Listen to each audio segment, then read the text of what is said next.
ஐயா வணக்கங்க ஐயா. பெருமாள் பேசுறேங்க ஐயா.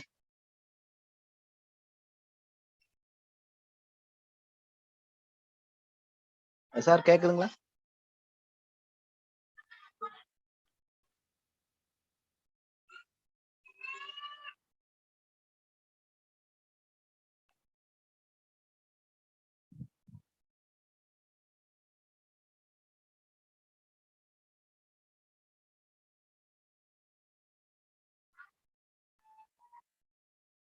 சார் வந்துட்டாரு.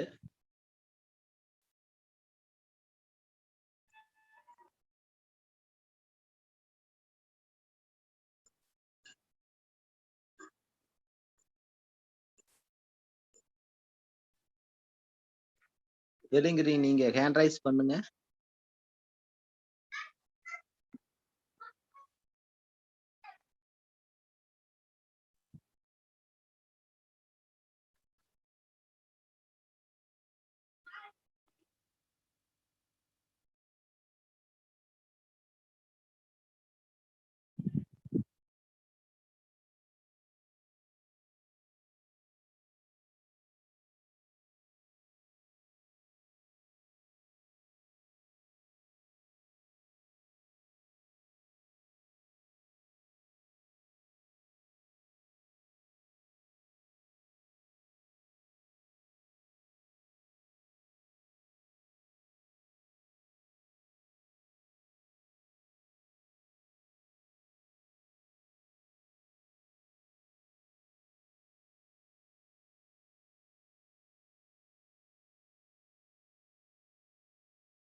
Hello. Hello, Perumal sir. Sir கேக்குதுங்க சார். பெருமாள் சார் நான் பேசுறது கேக்குதுங்களா? கேக்குதுங்க சார், கேக்குதுங்க சார். நல்லா கேக்குது. நல்லா கேக்குதுங்க. ஒன்றும் பிரச்சனை இல்லைங்க. நல்லா கேக்குதுங்க. நல்லா சார் தெளிவா கேக்குதுங்க. Okay okay. சரி.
பெருமாள் ஐயா கேட்கின்றன.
உணர்ந்தோதற்கு அறியவன் நிலவுலாவிய நீர்மலிவேணியன் அழகில் சோதியன் அம்பலத்து ஆடுவான் மலர்பிடம்படி வாழ்த்து வாங்குவான்.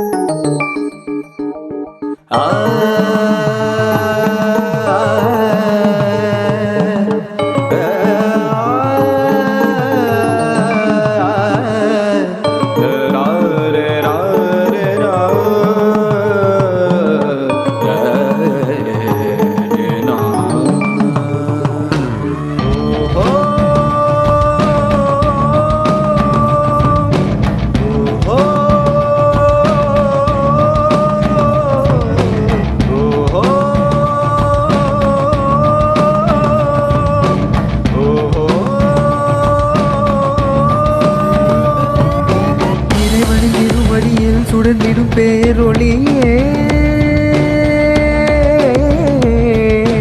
அனைவரும் சமமெனவே சுடர்ந்திடும் பெரும்பனையே ஈசா ஈசா பரமா வரியோ பசியை கலைப்பாய் கைலை மரபின் வரமா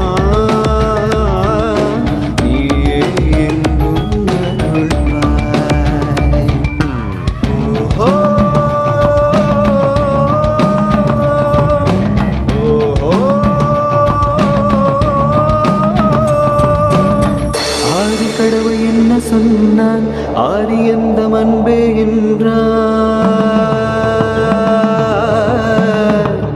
அந்த நீதி கருத்தில் நிற்பது யாரோ பேரூராதீனம் பேரோ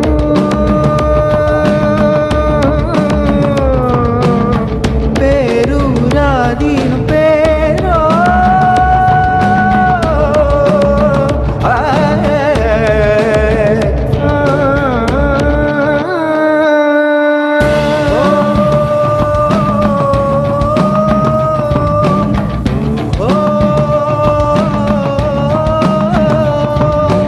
அன்பெனும் குடையின் மண்ணில் பொழிந்திடும் தமிழ் மழையே, கருணையின் கடலினிலே எழுந்திடும் முதல் அலையே, சாரே சாபரமா அரியோ பசியை கலைக்காய் கைலை மரபின் வரமா எங்கும் அருள்வாய். ஒளிரும் நிலவே ஞான மொழியின் கதிரே, உயிரே நிறைந்தாய் மனமே தெளிந்தாய். ஒளிரும் நிலவே ஞான மொழியின் கதிரே, உயிரே நிறைந்தாய் மனமே தெளிந்தாய். ஓ,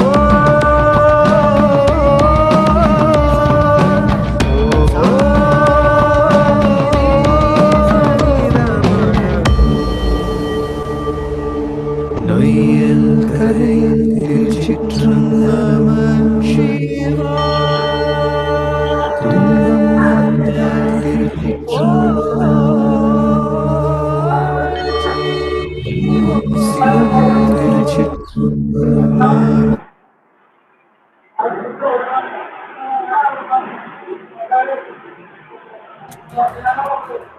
கோயம்புத்தூர் பேரூர் தவத்திரு சாந்தலிங்க அடிகளார் கலை அறிவியல் தமிழ் கல்லூரியின் அன்பு வணக்கங்கள்.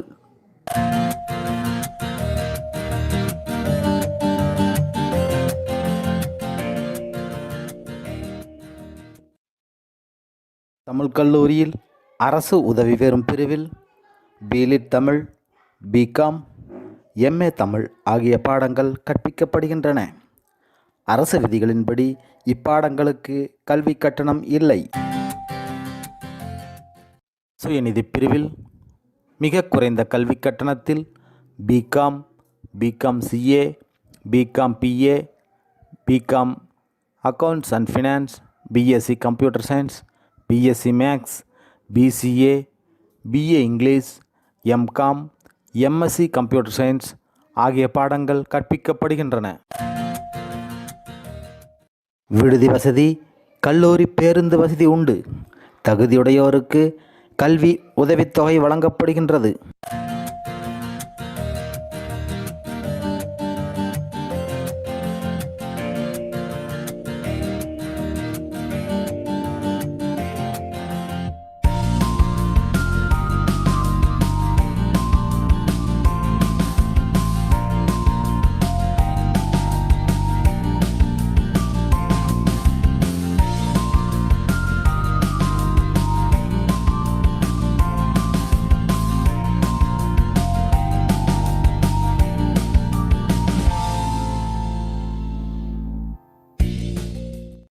இக்கல்லூரியில் அதிக நூல்களை கொண்ட நூலகமும் சிறப்பான வசதிகளை கொண்ட கணிப்பொறி ஆய்வகமும் உள்ளது. மாணவர்களுக்கு 24 மணி நேரமும் அதிவேகம் கொண்ட வைஃபை வசதி வழங்கப்படுகிறது. மாணவர்களின் வசதிக்காக தற்பொழுது இணையதளத்தில் பதிவு நடைபெற்று கொண்டிருக்கிறது. சிறந்த கல்வியை பெற விரைந்து முன்பதிவு செய்யுங்கள். மேலும் விவரங்களுக்கு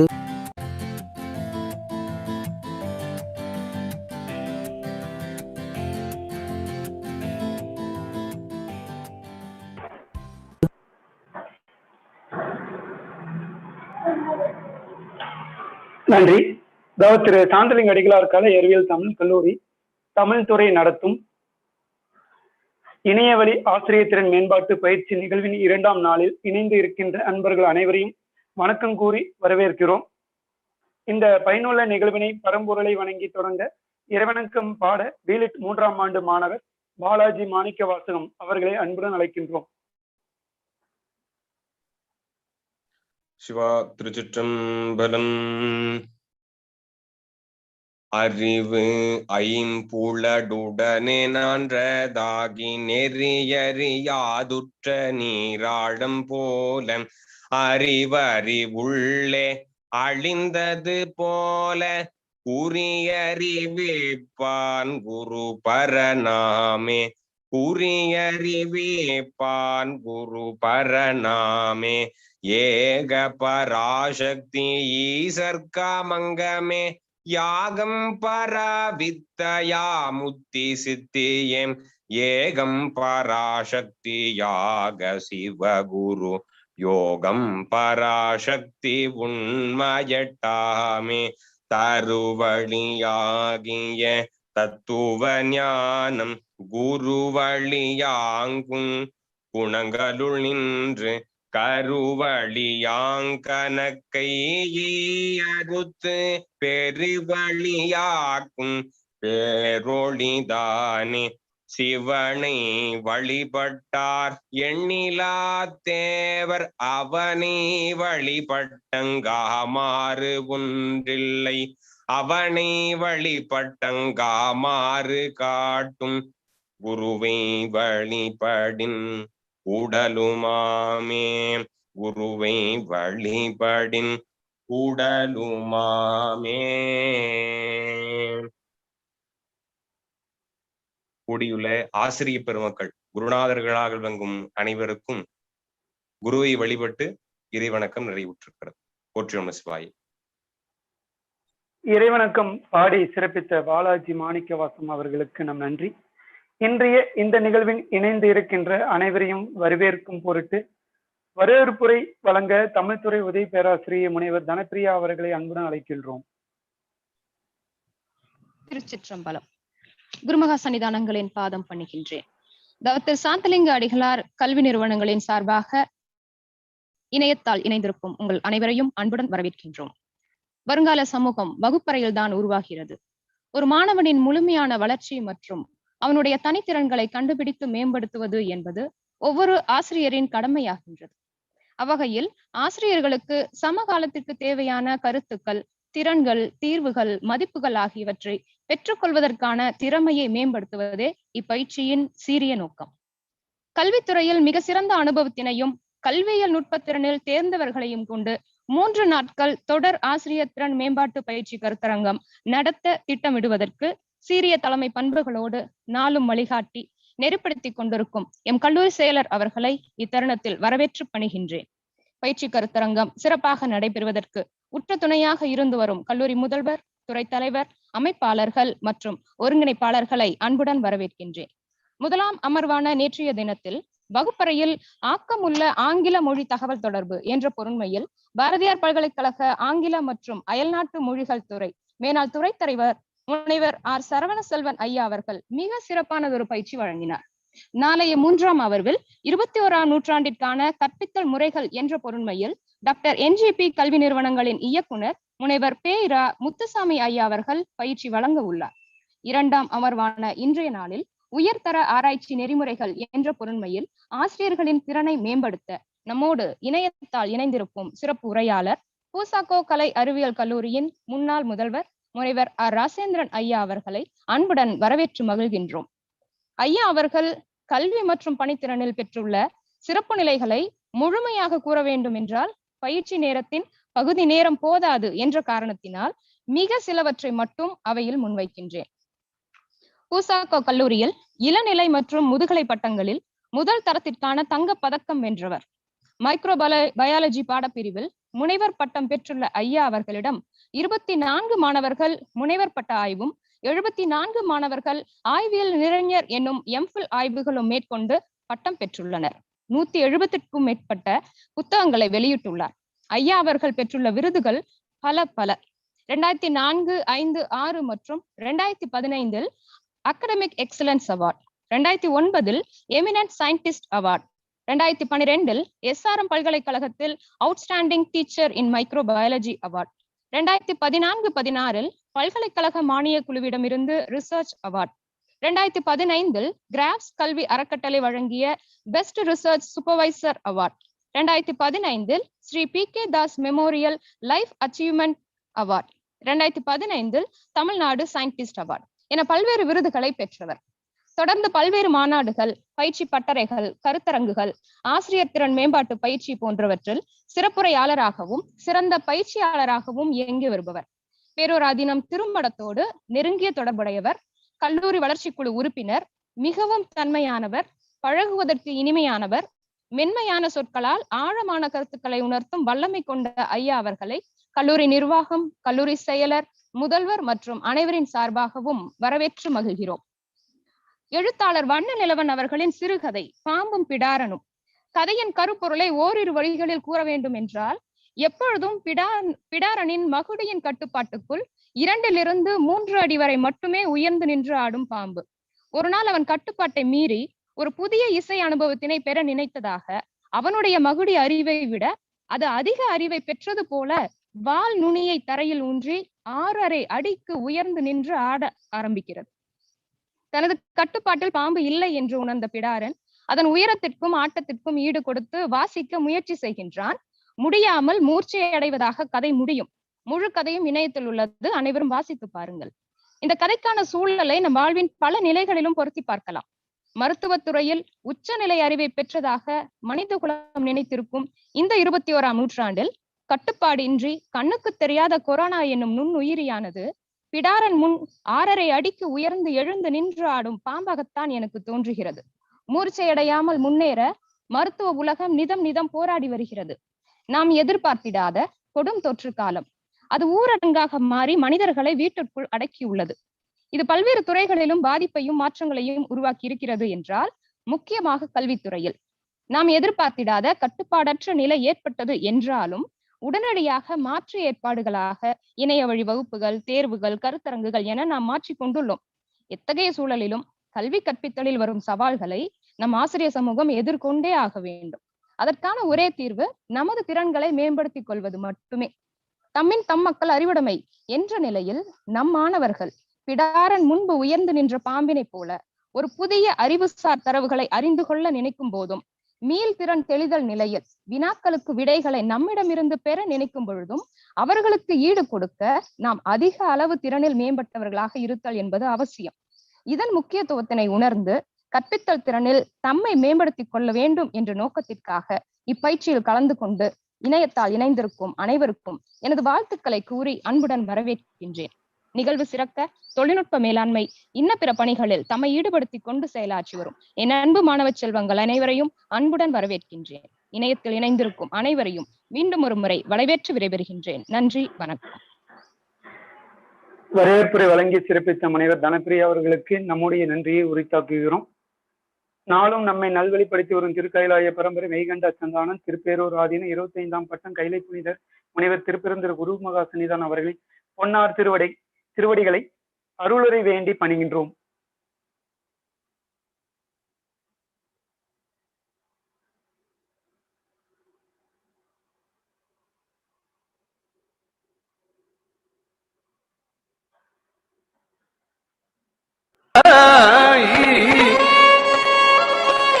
மன்னும் சுருதி பொருளாய் வழிகாட்டி நின்றாய், இன்னும் குருவாய் அடைந்து உன் அருள் வேண வைத்தாய், என் என்று உரைப்பேன் நின் கருணை இருந்தவாறே.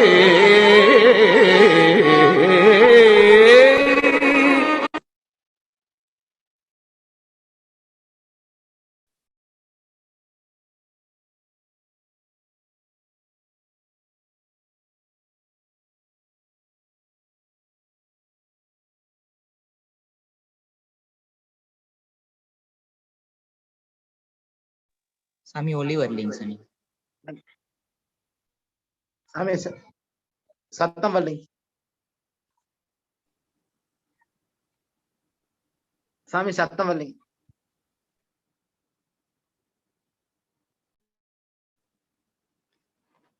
பக்கத்துல இருக்கிறவங்க யாருன்னு பார்த்து சொல்லுங்க.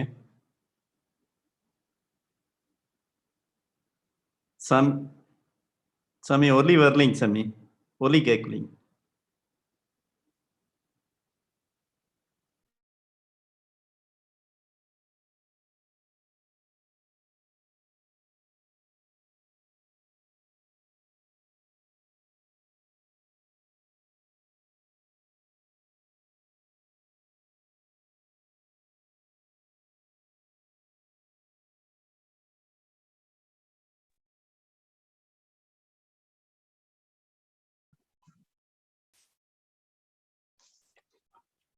எல்லாம் உடையான் குருவாகி இங்கமது அல்லல் அறுத்தான் என்றுண்டி பெற அவன் தாள் தொழுவாம் என்றுண்டி பெற. போற்றுதலுக்கும் நாளும் நம்மை நன்னெறிப்படுத்தலுக்கும் உரிய அருள்மிகு அம்பலவான பெருமான் ஆலம செல்வர் அம்மையப்பருடைய இன்னொருளாலும் உயிர்க்கு துணையாக திகழ்ந்து கொண்டிருக்கக்கூடிய சமயக்குறவர்கள், திருமறையாசிரியர்கள், நாயன்மார்கள், சந்தானக்குறவர்கள், ஆதீனக்குறவர்கள், திருவள்ளுவர் தொல்காப்பியராகிய சான்றோர் பெருமக்களுடைய நல்லருளாலும் திருக்கைலாய வரம்பரை மெய்கண்ட சந்தானம் பேரூர் ஆதீனம் ஆதி குருமல்வர் சாந்தலிங்க பெருமானுடைய தன்னருளாலும் உதய ஆதீனம் ஆதி குருமல்வர் ஏகாம்பர தேசிகளுடைய நல்லருளாலும் திருக்கைலாய பரம்பரை கைலை குருமணி தமிழர் வழிபாட்டு தந்தை தெய்வ திருப்பெருந்திரு கைலை குருமணி 24ஆம் குருமகாசனிதானங்களுடைய பொன்னார் திருவடி குருவர்களாலும் எல்லோரும் எல்லா நலங்களும் பெற்று வாழ வாழ்த்தி மல்கின்றோம். மேலை சிதம்பரமா மிக்கவர்கள் பேரூரில் சீலத்தோர் போட்டு திருமணம் செய்த சாந்தலிங்க பெருமானுடைய திருப்பெயராலே அமைந்திருக்கக்கூடிய இந்த கல்லூரி பல்வேறு வளர்ச்சி படிகளை பெற்று வருகின்றது. இன்றைக்கு சுமார் 108 ஆண்டுகளுக்கு முன்னதாக சத்வித்திய சன்மார்க்க சங்கம் தொடங்க பெற்று அதன் மூலமாக தமிழகத்திலே இருக்கக்கூடிய சிறந்த கற்று தேர்ந்து ஆய்ந்து அறிந்த அறிஞர் பெருமக்களை எல்லாம் இங்கே அழைத்து சிறப்பு சேர்த்திருக்கின்றது. ஞானியார் அடிகள், மறைமலை அடிகள், கரிப்பாக்கம் சதாசிவம் செட்டியார்,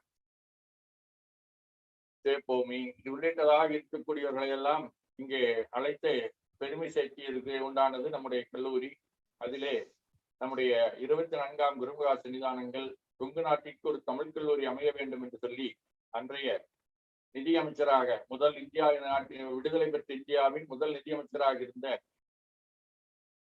திருமிகு ஆர்.கே. சண்முக செட்டியார் ஐயா அவர்கள்,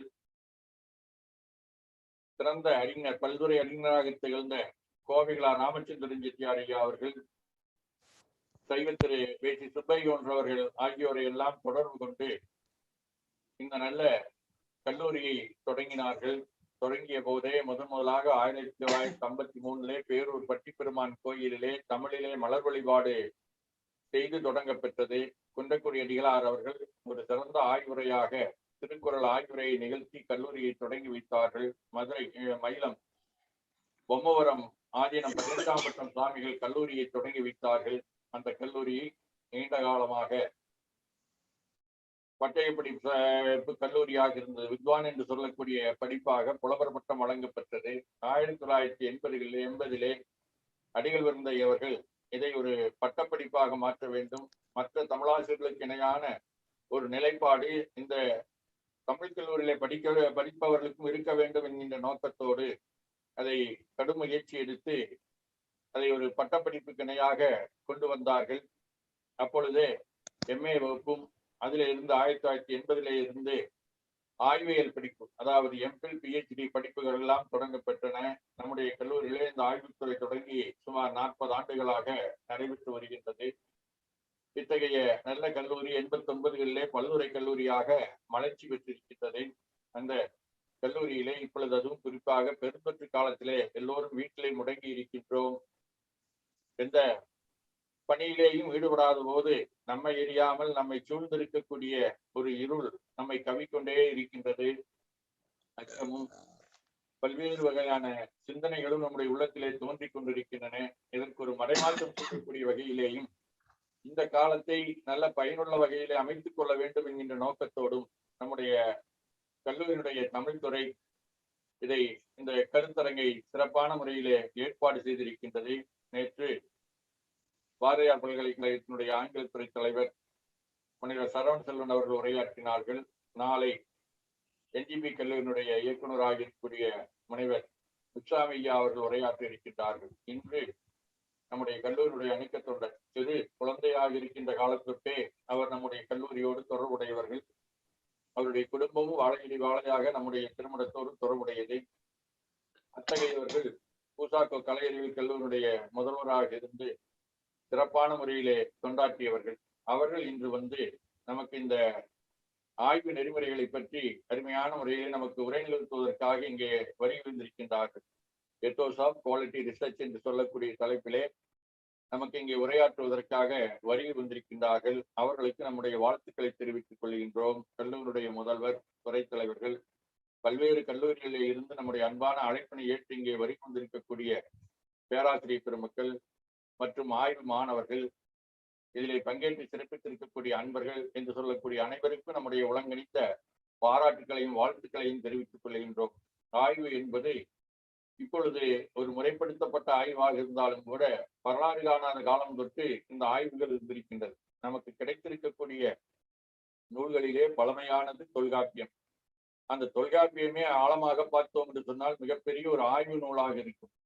அவரே கேள்வி கேட்டு அவரே அதற்குண்டான விடையையும் தரக்கூடிய வகையிலே அந்த நூலை கொண்டு செல்வார்கள். அந்த வகையிலே நம்முடைய தொல்காப்பியம் காலத்தொட்டு அல்லது தொல்காப்பியத்திற்கு உரை வகுத்ததாக இருக்கக்கூடிய பெருமக்கள், இளம்பூரணராகட்டும், பேராசிரியர், நச்சினாச்சினியர் சொல்லக்கூடியவர்களாகட்டும், இவர்களுடைய உரை வெறுமனே உரையாக இல்லை, அது ஒரு மிகப்பெரிய ஆய்வுரையாக இருந்தது. அடியார்க்கு நல்லாருடைய சிலப்பதிகார உரை, அதுவும் ஒரு ஆய்வுரையாக இருந்தது. இப்படி ஆய்வு என்று சொல்லக்கூடிய நோக்கிலே நீண்ட காலமாக நம்முடைய தமிழகத்திலே செயல்பாடுகள் இருந்தாலும் கூட முறையாக மேலை நாட்டினுடைய தாக்கத்திற்கு பின்னதாக ஒரு முறைப்படுத்தப்பட்ட ஆய்வு முறை என்பது வந்திருக்கின்றது.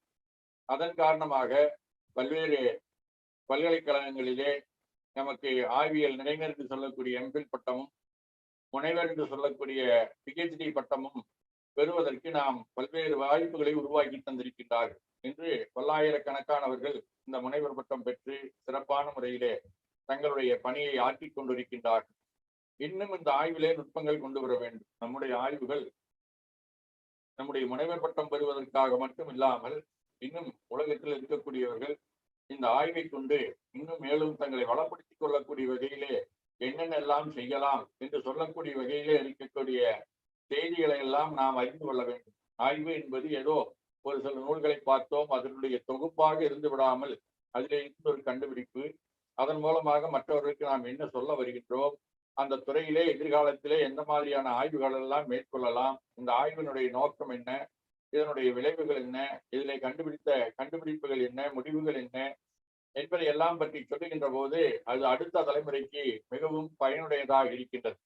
அந்த மாதிரி இருக்கக்கூடிய வகையிலே தான் நமக்கு இன்னும் அந்த ஆய்வு என்பது வளமாகிக் கொண்டே வருகின்றது. மேலை நாட்டோடு ஒப்பிடுகின்ற போது இன்னும் ஆய்வுத்துறை வளம் பெற வேண்டும். அப்படிப்பட்டதாக இருக்கக்கூடிய அந்த ஆய்வுத்துறையிலே இருக்கக்கூடிய நுட்பங்களை எல்லாம் நமக்கு சொல்லுவதற்காக இங்கே வருகை வந்திருக்கக்கூடியவர்கள் முனைவர் ராஜேந்திரன் ஐயா அவர்கள் சொன்னதை போல அவர்கள் பல வகையிலே நம்முடைய கல்லூரியினுடைய வளர்ச்சிக்கு துணை நிற்பவர்கள், கல்லூரியினுடைய வளர்ச்சி குழுவிலே பங்கேற்று சிறப்பிப்பவர்கள்.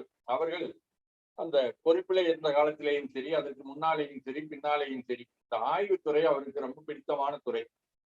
நிறைய மாணவர்களை ஆய்வு செய்ய தூண்டுவார்கள். அந்த ஆய்வும் சமுதாயத்திற்கு அல்லது உலகத்திற்கு பயன் தரக்கூடிய வகையில் இருக்கக்கூடிய ஆய்வாக அதை அமைத்துக் கொள்வார்கள். அது மட்டுமல்ல, இந்த ஆய்வு மாணவர்கள் எப்படி அந்த நுட்பமான ஆய்வை மேற்கொள்வது, அதில் இருக்கக்கூடிய செரிமானங்கள் எல்லாம் எப்படிப்பட்டதாக இருக்கின்றது என்பதை எல்லாம் நமக்கு சொல்லுவதற்கு அருமையான முறையிலே இங்கே அவர்கள் நிறைய செய்திகளை வைத்திருக்கின்றார்கள். பல முறை நமக்காக இந்த உரையை நமக்கு இங்கே கல்லூரியிலெல்லாம் நடத்தி இருக்கின்றார்கள். இருந்தாலும் கூட இந்த ஆசிரியர் ஃபேக்கல்டி டெவலப்மெண்ட் ப்ரோக்ராம் என்று சொல்லக்கூடிய இந்த திறன் மேம்பாட்டு பயிற்சி இருக்கின்றது. இந்த திறன் மேம்பாட்டு பயிற்சியிலே நமக்கு இது இன்னும் கொஞ்சம் கூடுதலாக விரிவாக நமக்கு சொல்ல இருக்கின்றார்கள். அவர்கள் இதுல மட்டுமல்ல, ஆய்வுத்துறையில மட்டுமல்ல, மாணவர்கள் ஆய்வு செய்கின்ற போது எந்தெந்த வகையாக ஆய்வுக்குண்டானதாக இருக்கக்கூடிய நிதிகளை பெற்றுக்கொள்ள முடியும், எந்தெந்த நிறுவனங்கள் நமக்கு நிதி அளிக்கின்றன, எப்படியெல்லாம் அந்த நிதியை பெற்றுக்கொள்ள முடியும், அதற்குண்டான வழிமுறைகள் என்ன என்பதையும் நல்ல முறையிலே தெரிந்து வைத்திருப்பவர்கள் தன்னிடத்தில் ஆய்வு செய்யக்கூடிய மாணவர்கள் பலருக்கும் இதன் மூலமாக உதவிய ஒரு நல்ல பெருந்தொகையால் நாமும் அந்த ஆய்வுகளை வளப்படுத்திக் கொள்ள வேண்டும். ஆய்வுகளிலே 2 வகை. நமக்கு பட்டம் பெறுவதற்காக உண்டான ஆய்வுகள், ஏதோ ஒரு சில நூல்களை எடுத்துக்கொண்டு அதை பற்றி ஒரு சிறிய அப்பாய்வு செய்து அதை நாம் ஒப்படைத்து பட்டம் வாங்குவது என்பது ஒன்று. அல்லது நம்முடைய ஆய்வின் மூலமாக ஏதாவது இந்த சமுதாயத்திற்கு பயன்தக்க வகையில் இருக்க வேண்டும் என்கிற அடிப்படையிலே செயல்படுவது ஒன்று. அந்த வகையிலே இந்த 2வது வகையாக இருக்கக்கூடிய ஆய்வை நமக்கு வெளிப்படுத்தக்கூடிய வகையிலேயும் எப்படி நம்முடைய ஆய்வுகள் அப்படி அமைத்துக் கொள்வது என்பதை பற்றியும் வெளிப்படுத்துவதற்காக இங்கே வருகை வந்திருக்கக்கூடிய ராஜேந்திரன் ஐயா அவர்களுக்கு நம்முடைய ஒருங்கிணைந்த வாழ்த்துக்கள். இந்த நல்ல நிகழ்ச்சியை ஒருங்கிணைத்து வழங்கிக் கொண்டிருக்கக்கூடிய பெருமாள் அவர்களுக்கும், சந்திரசேகர் அவர்களுக்கும், வரவேற்புரையாற்றிய தனப்பிரியா அவர்களுக்கும், நன்றி உரையாற்றிருக்கக்கூடிய சங்கீதா அவர்களுக்கும், மற்றும் இருக்கக்கூடிய பெருமக்கள் அனைவருக்கும் நம்முடைய உலகணிந்த வாழ்த்துக்களை தெரிவித்து நிறைவு செய்கின்றோம். பற்றியோ நமச்சிவாய். ஐயா வணக்கங்க.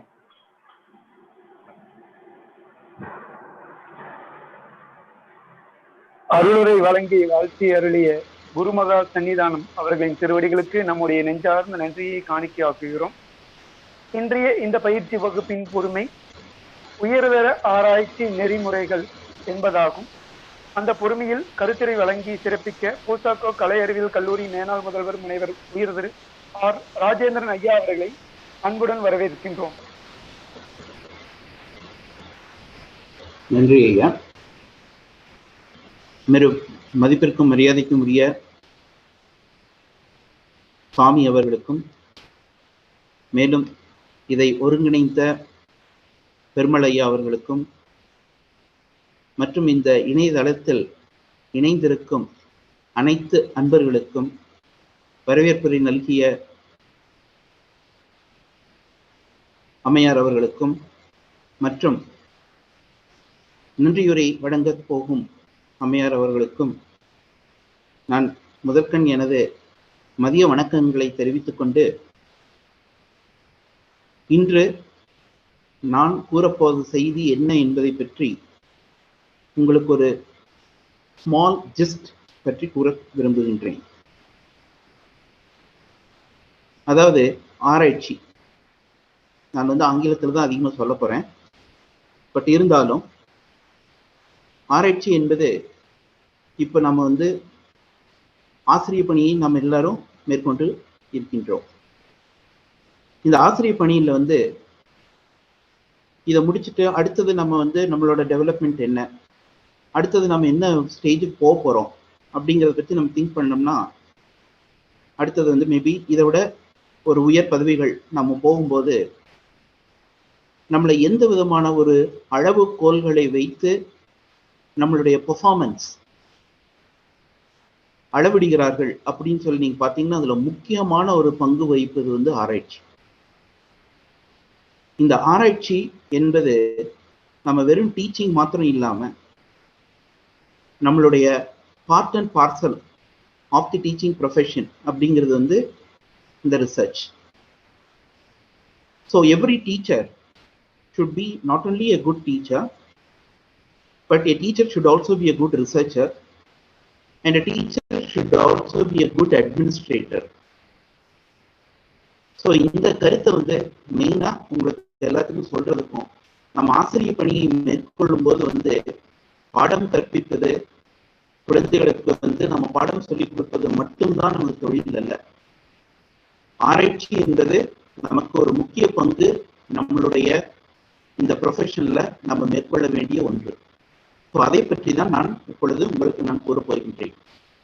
அதற்கு முன்னர் பேரூர் தமிழ் கல்லூரி உங்கள் அனைவருக்கும் தெரியும், ஒரு பாரம்பரியமிக்க தமிழ் கல்லூரி நமது கோவை மாவட்டத்தில் அமைந்துள்ளது. அதிலேயும் நமது சுவாமிஜி அவர்கள் சொல்லுவது போல, குழந்தை பருவம் முதலே எங்கள் பாட்டி அந்த காலத்துல முதல்ல சின்ன வயசுல என்னை மடத்துக்கு அழைத்து போவாங்க. பிகாஸ் அவங்க எல்லாருமே எங்களுக்கு கொஞ்சம் ஆடியோ கொஞ்சம் கரகரன்னு இருக்கு. இப்பங்க சரிங்க, சரி. இப்ப ஆடியோ நல்லா இருக்குங்களா? நல்லா இருக்குங்க, நல்லா. ஓகே.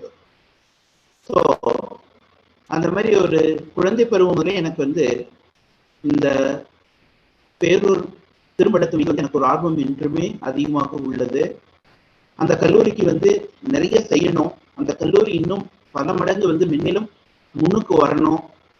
ஒரு உயர்தர கல்லூரிகளின் மேப்ல கண்டிப்பாக தமிழ் கல்லூரியும் இருக்க வேண்டும் என்பது என்னுடைய ஒரு ஆவா.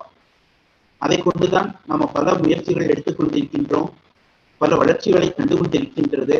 இன்னும் மென்மேலும் பல வளர்ச்சிகள் இந்த தமிழ் கல்லூரி அடையும் என்ற ஒரு முழு நம்பிக்கையோடு இன்று முதலாக இந்த ஆராய்ச்சியை பற்றி நான் உங்கள் அனைவரும் நான் மிக்க மகிழ்ச்சி அடைகின்றேன். நான் இப்போது என்னுடைய ஸ்லைட்ஸை ஷேர் பண்றேன்.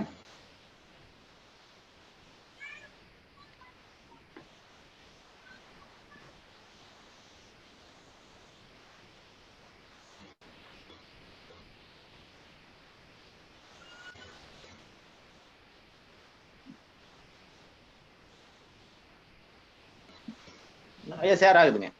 ஷேர் ஆகுதுங்களா? கிளியரா தெரியுதுங்களா? தெரியுங்க ஐயா, தெரியும். ஓகே. ஸோ இன்னைக்கு வந்து நம்ம பார்க்க போறது வந்து, நான் வந்து டோட்டல் ஆங்கிலத்தை விட வந்து ஒரு பைலிங்குவலா நான் உங்கள்கிட்ட பேசுறேன். Ethos of quality research. What is this quality research? Research என்பது எல்லா கல்லூரியிலும் எல்லாருமே வந்து எல்லா மாணவர்களும் வந்து செய்ய வேண்டியது இருக்குது. அது வந்து அண்டர் கிராஜுவேட் லெவல்லையும் நீங்க பாத்தீங்கன்னா இப்போ வந்து ப்ராஜெக்ட் அப்படின்னு சொல்லி ஒன்று வச்சு ரிசர்ச்னு வச்சிருக்காங்க. பிஜி லெவல்லையும் வரும்போது வந்து ஒரு டிசர்டேஷன் அப்படின்னு சொல்லிட்டு ஒரு சப்மிட் பண்ணி அதுக்கும் வந்து ஒரு ரிசர்ச் லெவல்ல நம்ம வந்து ஒரு மாணவர்களுக்கு வந்து ஒரு அறிமுகம் கொடுக்குறோம். So we are introducing the students to different levels of research in different categories during the undergraduate education, during the postgraduate education, as well as in the case of your future when they want to take up research degrees. But what is quality research? Quality research exactly refers to the different type of all the nuances that has to be followed in order to make our research to be the best.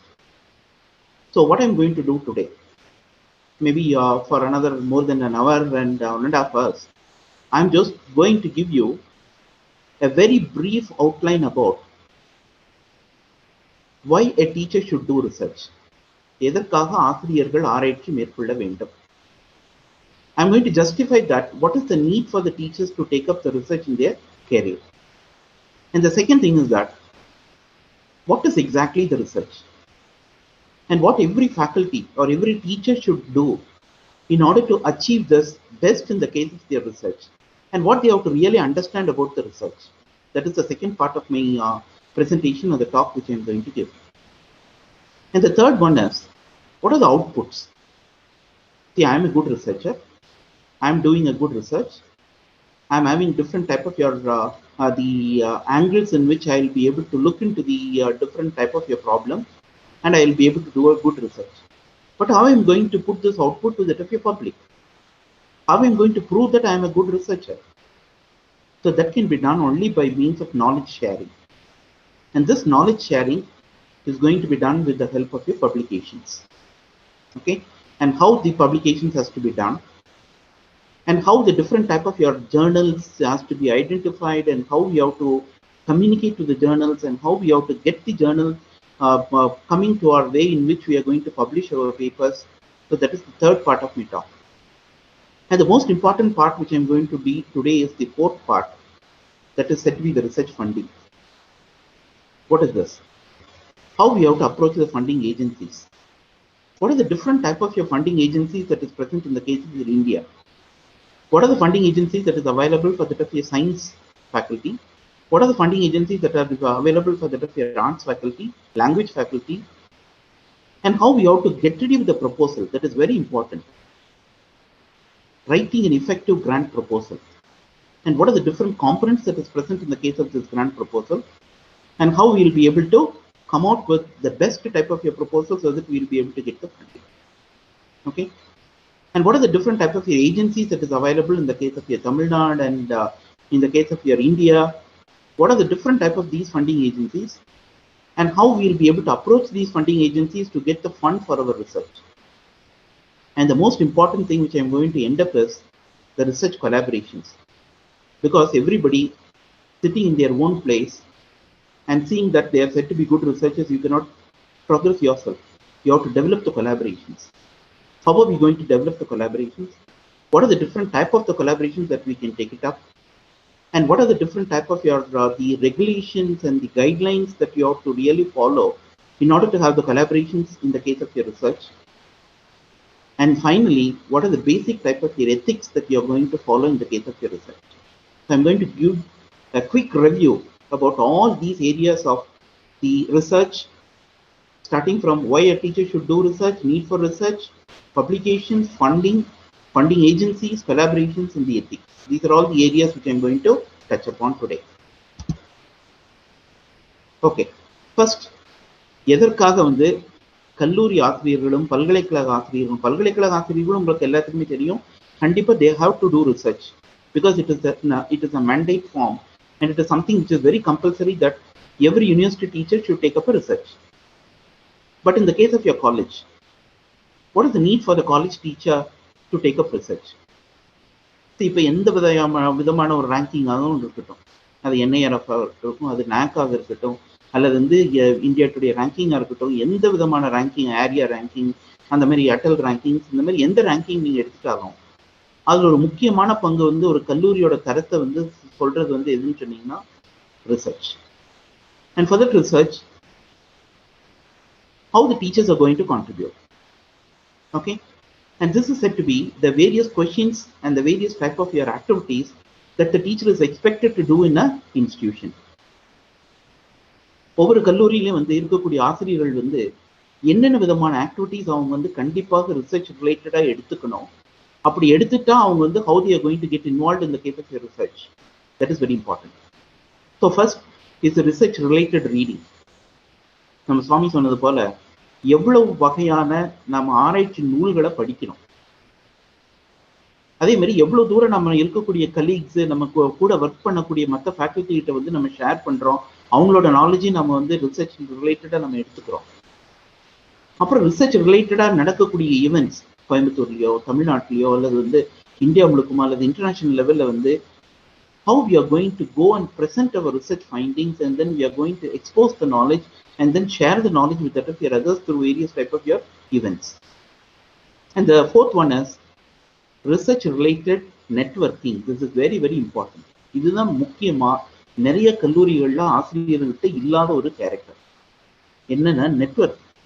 அவங்க வந்து நிறைய வந்து அவங்களோட ஏரியால யாரெல்லாம் research பண்றாங்களோ அந்த research பண்றவங்களோட எல்லாத்தையும் வந்து ஒரு குழுமமா கொண்டு வந்து அவங்க கூட இன்டராக்ட் பண்ணி அவங்ககிட்ட இருக்கக்கூடிய பெஸ்ட் ஐடியாஸும் பெஸ்ட் ப்ராக்டிசஸையும் எடுத்து அது நம்மளோட கல்லூரியில் இருக்கக்கூடிய ஆராய்ச்சியில் நம்ம எப்படி வந்து கலந்து நம்ம வந்து ஒரு பெஸ்ட் ரிசர்ச் கொண்டு வரோம் அப்படிங்கிறது. இந்த networking is very important.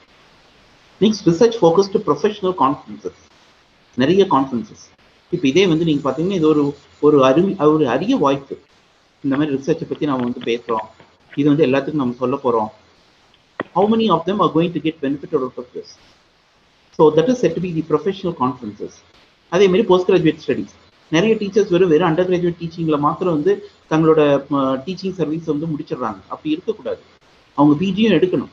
PG எடுக்கும்போது தான் வந்து நீங்க பாத்தீங்கன்னா பிஜி மாணவர்களுக்கு அவங்க வந்து ஒரு டெசர்டேஷன் கைட் பண்ணும்போது, அவங்களுக்கு ஒரு ஆராய்ச்சி கைட் பண்ணும்போது அவங்களுக்கும் ஒரு உந்துதல் வரும். அவங்க வந்து நிறைய வந்து ஆராய்ச்சியில் அவங்க மேற்கொள்ள வேண்டிய ஒரு காலகட்டம் வரும். அதே மாதிரி research focused college university sponsored events. நிறைய யூனிவர்சிட்டிலையும் காலேஜ்லையும் வந்து ரிசர்ச் ஃபோக்கஸ்டா நம்ம நிறைய ஈவெண்ட்ஸ்ல வந்து பார்ட்டிசிபேட் பண்ணணும். இது எல்லாத்தையும் முக்கிய காரணம் வந்து என்னன்னு சொன்னீங்கன்னா ஃபண்டிங். நமக்கு வந்து நிறைய பணம் வேணும். ஃபண்டிங் இல்லாமல் நம்ம எந்த ரிசர்ச்சும் நம்ம மேற்கொள்ளவே முடியாது. இந்த ஃபண்டிங் நம்ம ஒவ்வொருத்தரும் ஒவ்வொரு காலேஜ் மேனேஜ்மெண்ட் நம்ம கொடுக்கணும் நம்ம எதிர்பார்க்க முடியாது. College management cannot afford. அதுக்கு நாம என்ன பண்ணணும், நம்மளுடைய தனித்திறமையை வச்சு நம்மளோட கெப்பாசிட்டியை பொறுத்து நாம வந்து ஃபண்டிங் ஏஜென்சிஸ் அப்ரோச் பண்ணி அந்த ஃபண்டிங் ஏஜென்சிஸ்ல இருந்து நம்ம வந்து ஃபண்டிங்கை வாங்கி அதை வச்சு நம்மளுடைய ஆராய்ச்சியை நம்ம கொண்டு வரணும். That is more important. So how we are going to receive the funds, how we are going to identify the funding agencies, that is very important. அதுக்கு நம்ம என்ன பண்ணோம், we have to attend different type of research focused conferences, get the information. திரைகடலோடியும் திரவியும் தேடு. Wherever you go try to get information of what is exactly in the case of your research, what you can really do in that.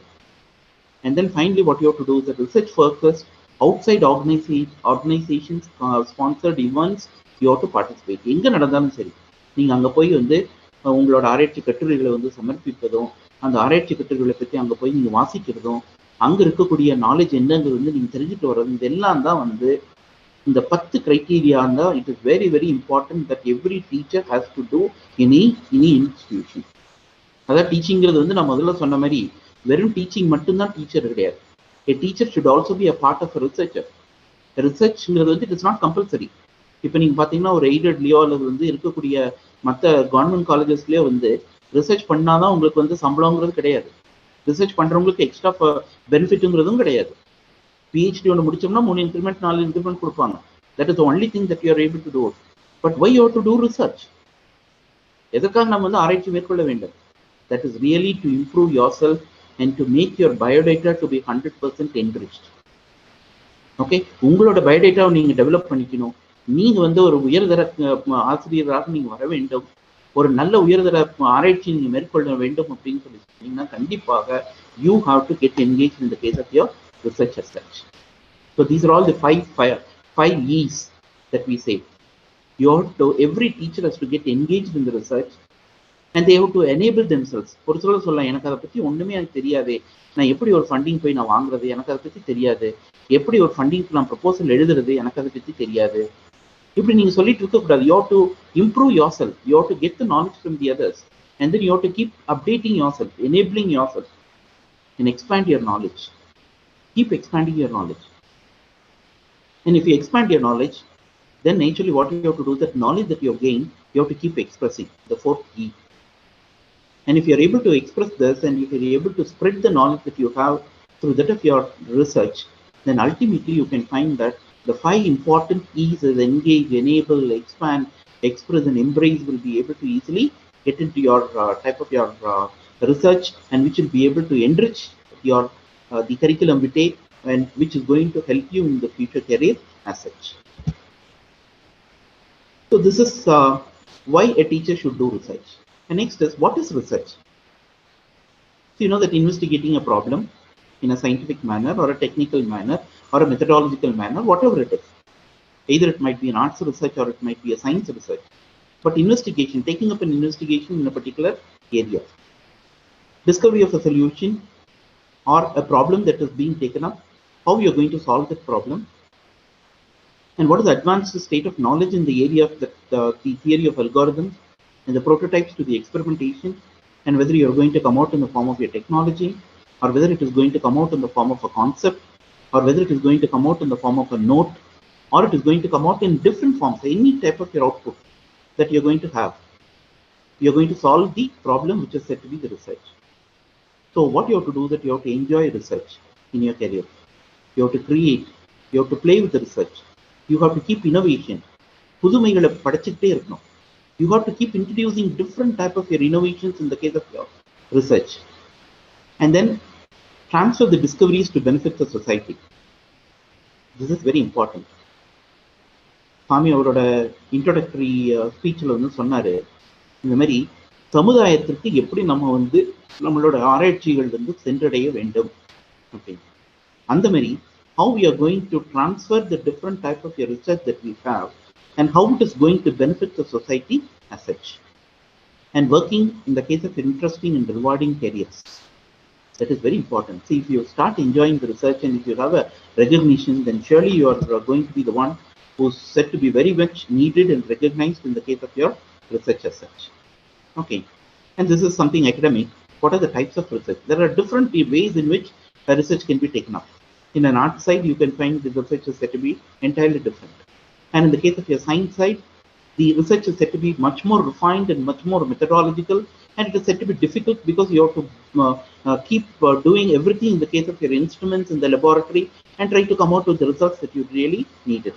So it might be either quantitative, or it might be qualitative, or it might be a basic research, or it might be an applied research, or it might be a descriptive research, or it might be something which is going to be a classification or a systematic research that you're going to take it up. And sometimes you can find that academic research. எல்லாம் நம்ம என்ன நினைச்சிட்டு இருக்கோம், நான் வந்து PhD முடிச்சிட்டேன், so I become a researcher. So ஒரு PhD முடிச்சுன்னா உடனே அடுத்து கைட்ஷிப் வாங்கிட்டேன். கைட்ஷிப் வாங்கினதுக்கப்புறம் வந்து நான் இப்போ என்ன பண்ணுறேன், நான் வந்து ஒரு MPhil கைட் பண்ண ஆரம்பிக்கிறேன், என் PhD கைட் பண்ணுற ஆரம்பிக்கிறேன். So he is set to be a good researcher. But தயவு செய்து, you take it from my words, that is not research at all. Qualifying PhD and then guiding the PhDs is only a part of the research activity, which every college does it, but that is not the real research. That is only an academic program or an academic research that you are trying to do it. Okay? But what is real research? You should try to come out with some sort of your innovation, and then which is able to come out with a breakthrough in the society, and which is able to bring out some sort of your innovation in the case of your society. அதாவது நம்ம சமுதாயத்தில் ஒரு தாக்கத்தை ஏற்படுத்த வேண்டும். அந்த தாக்கத்தை ஏற்படுத்துறதுக்கு வந்து நம்மளுடைய ஆராய்ச்சி எப்படி ஒரு ஊன்றுகோலாக இருக்கிறது. That is more important. So sponsored research, we get funds இண்டஸ்ட்ரியில இருந்தோ அல்லது ஒரு ஏஜென்சியில இருந்தோ அல்லது கல்லூரி நிர்வாகத்தில் இருந்தோ அல்லது வந்து டிஃப்ரெண்ட் டைப் ஆஃப் ஃபண்டிங் ஏஜென்சிஸ்ல இருந்தோ நம்ம வந்து ஃபண்ட்ஸ் வாங்கி நம்ம ரிசர்ச் பண்றோம். That is sponsor, institutional. Okay, product orient. சயின்ஸ்ல வந்து நீங்க பாத்தீங்கன்னா சயின்ஸ் அண்ட் டெக்னாலஜியில ஒரு நியூ ப்ராடக்டை இப்போ கொண்டு வரலாம். இன்னைக்கு கூட நீங்க நியூஸ்ல பாத்தீங்கன்னு வச்சுக்கோங்களேன், நம்ம வந்து டிவிஎஸ்ல வந்து ஒரு ஆக்சிஜன் செறிவூட்டுறதுக்குரிய ஒரு எக்யூப்மெண்ட்டை கண்டுபிடிச்சு அதை வந்து ஹாஸ்பிட்டல்ஸ்க்கு அவங்களே மேனுஃபேக்சர் பண்ணி ஃப்ரீயா கொடுத்துருக்காங்க. So that is come out in the form of product.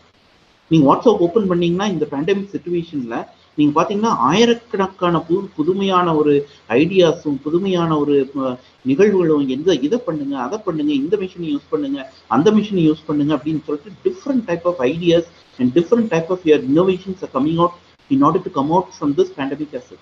That is product.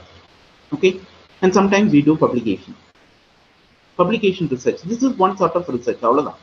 நான் வந்து ஆராய்ச்சி பண்றேன், என்னோட ஆராய்ச்சி கட்டுரையை வந்து நான் வந்து ஒரு இதுல ஜேர்னல் நான் பப்ளிஷ் பண்றேன் அப்படின்னு சொல்றது வந்து publication research. Okay, patenting research, this is very important. You have to generate different type of your patents, which is very, very important. Okay, and then translational research, how you're going to transform the research that has been done in the case of a laboratory, which has been taken to that of a society, or from the bench to bedside அப்படின்னு இங்கிலீஷ்ல சொல்லுவாங்க. Science ரிசர்ச்ல bench to bedside, நம்ம ஆராய்ச்சி பெஞ்சில் நம்ம என்ன பண்றோமோ அது வந்து பேஷண்ட்ஸ்க்கு வந்து பெட் சைடுக்கு எப்படி போய் சேருது அப்படின்னு. இன்னைக்கு கூட நீங்க பாத்தீங்கன்னா நேற்றுக்கு வந்து டிஆர்டிஓ வந்து ஒரு புது வகையான ஒரு 2D குளுக்கோஸ் அப்படின்னு ஒரு ப்ராடக்ட் கண்டுபிடிச்சிருக்காங்க. ஸோ இந்த ப்ராடக்ட் என்ன பண்றாங்க, immediately it is able to control the multiplication and the growth of the coronavirus. So that is said to be something an innovation. So that is translational research. They have translated the type of your product which has been done in the laboratory and it has been immediately implemented, and then 2000 doses of this has been given so that they are able to give it to the patients. So these are all the various ways in which you can approach and we will be able to do the types of research as such. So generally you can say that research, teaching, problem solving is said to be the integrate several disciplines to create a unified outcome, and the outcome is very important than what you are really doing in the case of your research. அடுத்தது வந்து ஒரு டீச்சருக்கு என்ன தகுதி இருக்கணும், என்ன qualification அவங்ககிட்ட இருந்ததுன்னா அவங்க வந்து ஆராய்ச்சி மேற்கொள்ள ஆரம்பிக்கலாம் அப்படின்னு சொன்னீங்கன்னா, இதுக்கு வந்து நீங்க வந்து பிஹெச்டி படிச்சிருந்தா மட்டும் பத்தாது. PhD is only a very basic qualification, an entry qualification, that's all. So this entry qualification விட வந்து வேற என்னெல்லாம் வந்து ஒரு டீச்சர் கிட்ட இருக்கணும், they should have the interest, really they should be interested in that. Increment வருமே அப்படிங்கிறது மட்டும் வந்து ஒரு பிஹெச்டி படிச்சுட்டு கம்னு இருக்கக்கூடாது. that is not research. Okay, motivation, they should be able to get self motivated and they should have a subject knowledge. They should be able to read many things, they have to develop their knowledge, they have to improve the different type of stuff that they have in the subject. So subject stuff, academic support. So இதுக்கு வந்து நம்ம என்ன பண்ணணும்னா, நம்மளோட டிபார்ட்மெண்ட்லையும் சரி, நம்ம துறையில் இருக்கக்கூடிய துறை தலைவர்கள், துறை ஆசிரியர்கள், நம்ம கல்லூரி நிர்வாகம் எல்லாமே வந்து நமக்கு சப்போர்ட்டிவாக இருந்ததுன்னா கண்டிப்பாக ஒரு ரிசர்ச்சர் வந்து will be able to flourish well and they will be able to come out very well as such. So academic support, administrative support, அதே முதலியே சொன்னவங்களுக்கு ஃபினான்ஷியல் சப்போர்ட். கண்டிப்பாக பணம் இல்லாமல் நம்ம எந்த விதமான ஒரு ஆராய்ச்சியும் மேற்கொள்ள முடியாது.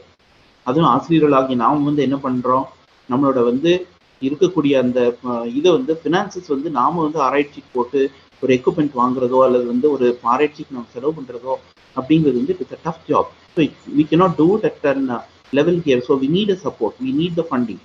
So we have to approach the funding agencies to get the support. And subordinate support. Okay, subordinates is your friend, your the colleagues in the department and the HOD and all the people. You know that everybody should be trying to help you to complete your research and come out with in that. இது எல்லாத்தோட என்னன்னு சொன்னீங்கன்னா family level support. This is very very important. எல்லாரும் கேட்பாங்க, எப்படி sir நீங்கள் இவ்வளோ papers publish பண்ணீங்க, இவ்வளோ ப்ராஜெக்ட்ஸ் நீங்கள் வாங்குனீங்க, இவ்வளோ கோடிக்கணக்காக உங்களால் ஃபண்டிங் வாங்க முடிஞ்சது அப்படின்னு சொன்னீங்கன்னா ஃபேமிலி சப்போர்ட் வேணும். கண்டிப்பாக நமக்கு வந்து குடும்பத்தில் இருக்கக்கூடிய கமிட்மெண்ட்ஸை வந்து ரொம்ப மினிமமாக வச்சுட்டு நமக்கு இங்கே ஹெல்ப் பண்ணக்கூடிய ஒருத்தங்க இருக்கணும். நம்ம வந்து நம்மளோட முழு நேரத்தையும் வந்து ஆராய்ச்சியில் ஈடுபடுத்தணும்னு சொன்னோம்னா கண்டிப்பாக ஆராய்ச்சியில் நம்ம வந்து முன்னுக்கு வரக்கூடிய வாய்ப்புகள் நிறைய இருக்கு. ஸோ அதுக்காக நான் என்ன சொல்றேன்னா, இதுல முக்கியமா நம்மளுடைய டீச்சர்ஸ், ஃபீமேல் டீச்சர்ஸ், ஓகே, பெண்கள், அவங்களுக்கு வந்து நீங்க பாத்தீங்கன்னா அவங்க குடும்ப வேலைகளையும் பார்த்துக்கணும், குழந்தைகளையும் கவனிச்சுக்கணும். இதை தவிர வந்து காலேஜில் இருக்கக்கூடிய வேலையும் பார்க்கணும், நாக்கையும் பார்க்கணும், என்ஐஆர்எஃப் பார்க்கணும், இருக்கிற எல்லா வேலைகளையும் பார்க்கணும். இதை தவிர வந்து அவங்க ஆராய்ச்சியும் பண்ணணும், ரிசர்ச்சும் பண்ணணும், ப்ராஜெக்டும் வாங்கணும், பப்ளிகேஷனும் பண்ணணும். Okay, so family level support. நிறைய பேர்த்துக்கு வந்து நீங்க பார்த்தா ஆராய்ச்சி பண்ணும்போது வந்து இப்போ பெண்களுக்கெல்லாம் அவங்க ஹஸ்பண்ட்ஸ் வந்து ரொம்ப 100% வந்து ரொம்ப கோஆப்ரேட்டிவா சூப்பரா அவங்களுக்கு வந்து ஹெல்ப் பண்ணி அவங்களுக்கு வந்து ஒரு சப்போர்ட் கொடுத்து அவங்கள ஒரு பிஹெச்டி பண்ண வச்சு அவங்கள பிஹெச்டி முடிக்க வைப்பாங்க. ஒரு சிலர் வந்து என்னன்னு சொன்னீங்கன்னா, உனக்கு வேற வேலை இல்லை போனா எதுக்காக வந்து உனக்கு சப்போர்ட் பண்ணணும், அந்த மாதிரி இருக்கக்கூடிய ஃபேமிலிஸும் நான் பார்த்துருக்கேன். So family level support is very important, not only for the female teachers, even for that of your male teachers also. Family level is very important. Apart from that நம்மளுடைய ஹெல்த்து, நம்மளுடைய age, நம்மளுடைய energy, இது எல்லாமே இருந்தால் தான் நம்ம வந்து 100% we will be able to get ourselves engaged in the case of your research as such. Okay. Next, the certain type of your characters. I think this is very simple. I will just rush through it. You can find it originate to the question or a problem, and it requires a clear articulation of a goal. நீங்க என்ன topic எடுக்கிறீங்களோ அந்த topic வந்து ரொம்ப clear கட்டா methodology form பண்ணி நம்ம வந்து ultimately what is going to be the அவுட்புட்ங்கிறத வந்து நம்ம டிசைட் பண்ணிடணும்.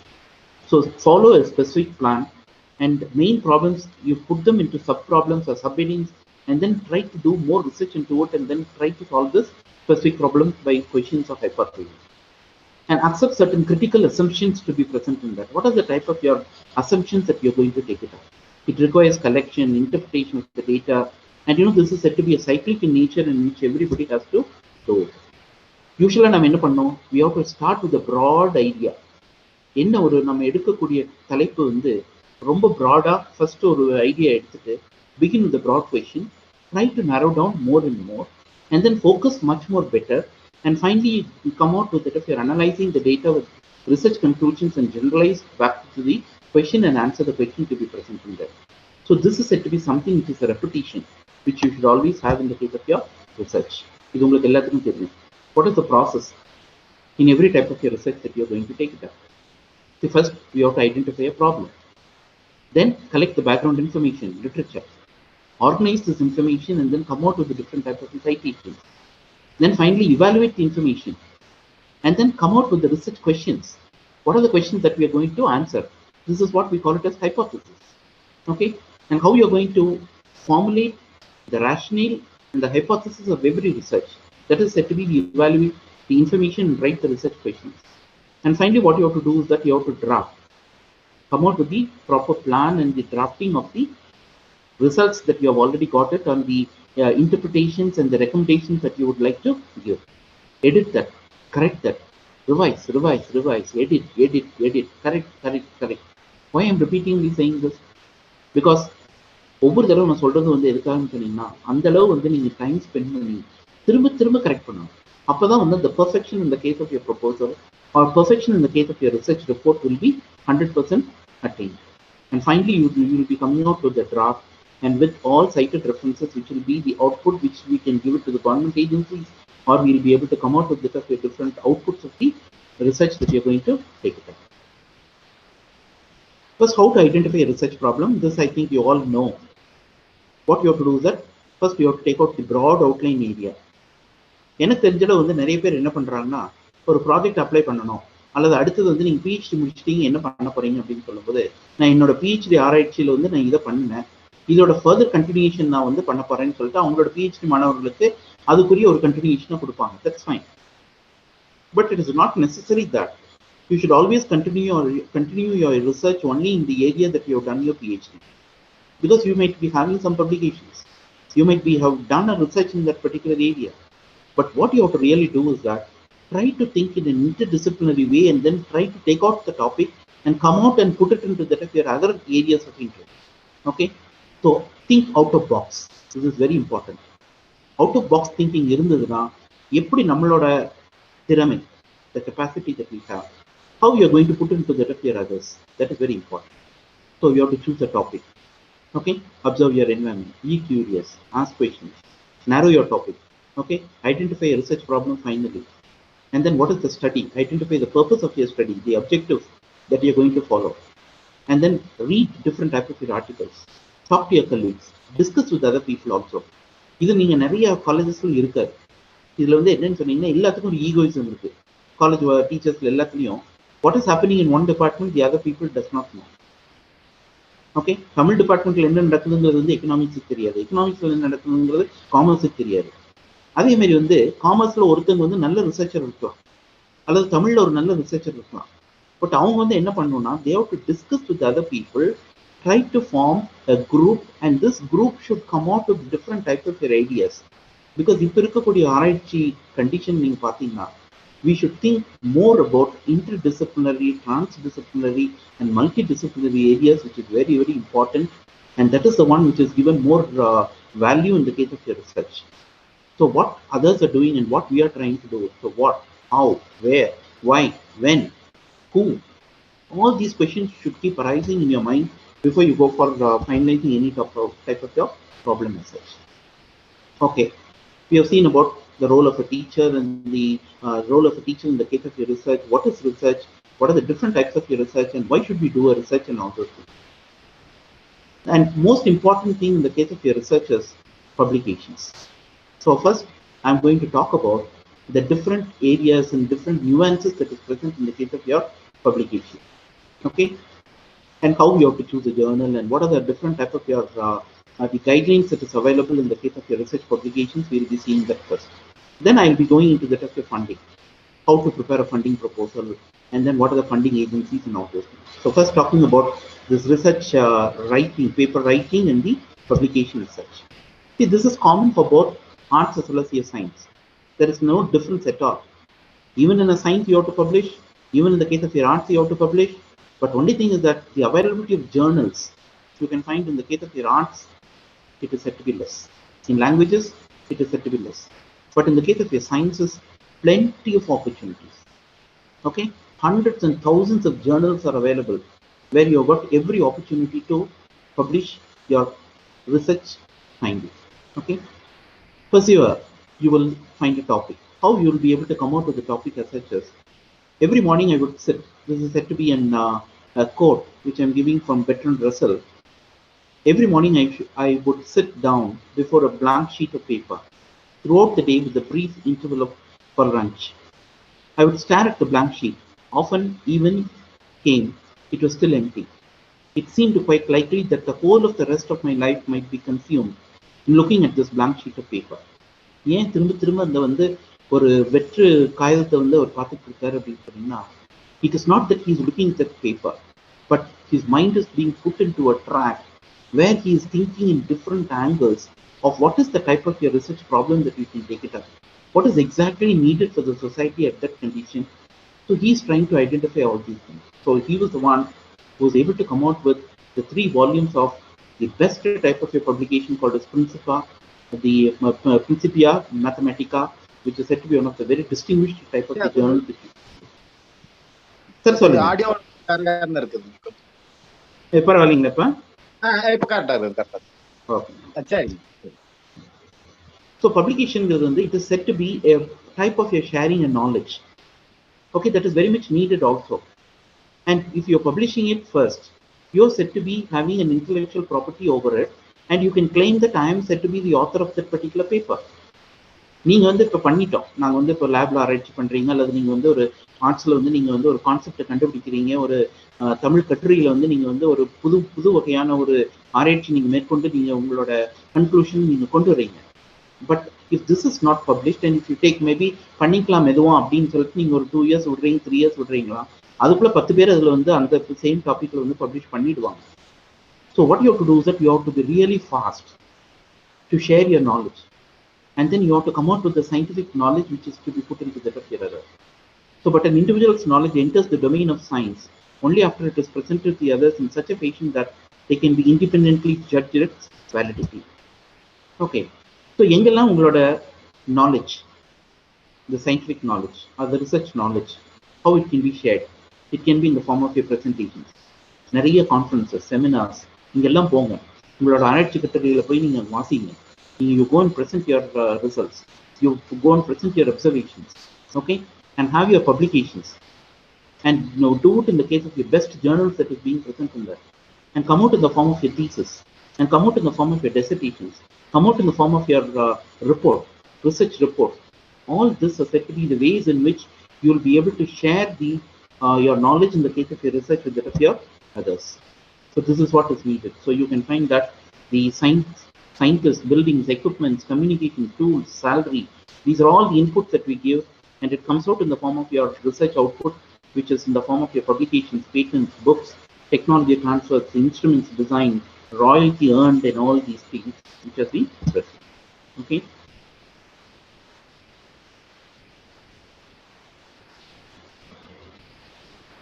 Okay.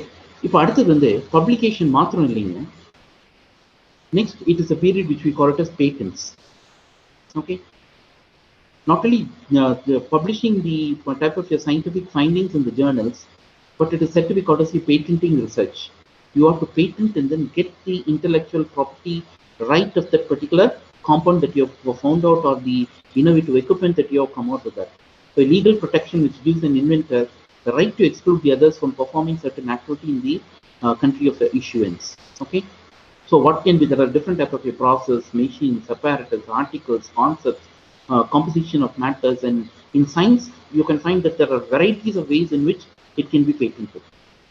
But even in the case of literature, even in the case of your languages, if you are able to come out with something innovative, you know that the idea that you have and the type of your methodology that you do can also be patented. So this is take for my information. Even in the case of your ஆர்ட்ஸ்ல எங்களுக்கு patent சான்ஸே இல்லை அப்படின்னு சொல்லாதீங்க. அங்கேயும் வந்து நிறைய உங்களோட concepts, உங்களோட ideas that can also be easily patented in the case of your publications. Okay. So every man gets a narrow and narrow in the field of knowledge in which he must be an expert in order to compete with the other people. The specialist knows more and more about less and less, and finally knows everything about nothing. Okay. This is by Cornard Lorenz. Why I'm saying this is, see, you have to go very deep and deep and deep into that area. அது எவ்வளவு தூரம் உங்களால வந்து இன்டெப்தா போக முடியுமோ அவ்வளவு இன்டெப்தா அந்த ஏரியாவில் நீங்க போய் ஆராய்ச்சி பண்ணி அதுல என்ன இருக்குங்கிறது வந்து கண்டுபிடிச்சு அது இருக்கக்கூடிய கான்செப்டை நீங்க வெளியே கொண்டு வரணும். That is set to be the exact type of research that you can really take it up. So ஒரு few points about the publications that you can do. So you always have a very common type of your saying which says that publish or perish. Either you have to publish or you have to perish. Perish means you go out, you die, finish. That's all. You're going to be taken out from this world. So that was the initial thing. So you can find these publications are very important. Why it is important? Because you know that non-disclosure agreements and other things is not going to speak out unless you're going to publish it. Companies typically will not publish. நிறைய வந்து இண்டஸ்ட்ரியில இந்த மாதிரி இருக்கக்கூடிய ஆராய்ச்சி நிறுவனங்கள் எல்லாமே நீங்க பாத்தீங்கன்னா they don't publish. ஏன்னு கேட்டீங்கன்னா they wanted to go for patenting. If you want to go for patenting, you should not publish it. You have to first keep it as a secret, and the person who is going to work in that should be able to sign with an NDA, the non-disclosure agreement, which will not be able to take them into the secret into the public. Okay, so publication can serve as an evidence that an inventor was first to invent. And publication can block others from patenting, but can also damage your ability to patent also. So this is what, do not publish before your patent is being application that you are planning. You should not publish it. Okay, this varies from one country to another country, and publication need not be only in the form of the journals. It can be in the form of your thesis. It may be in the form of your dissertation, a journal article, and all this.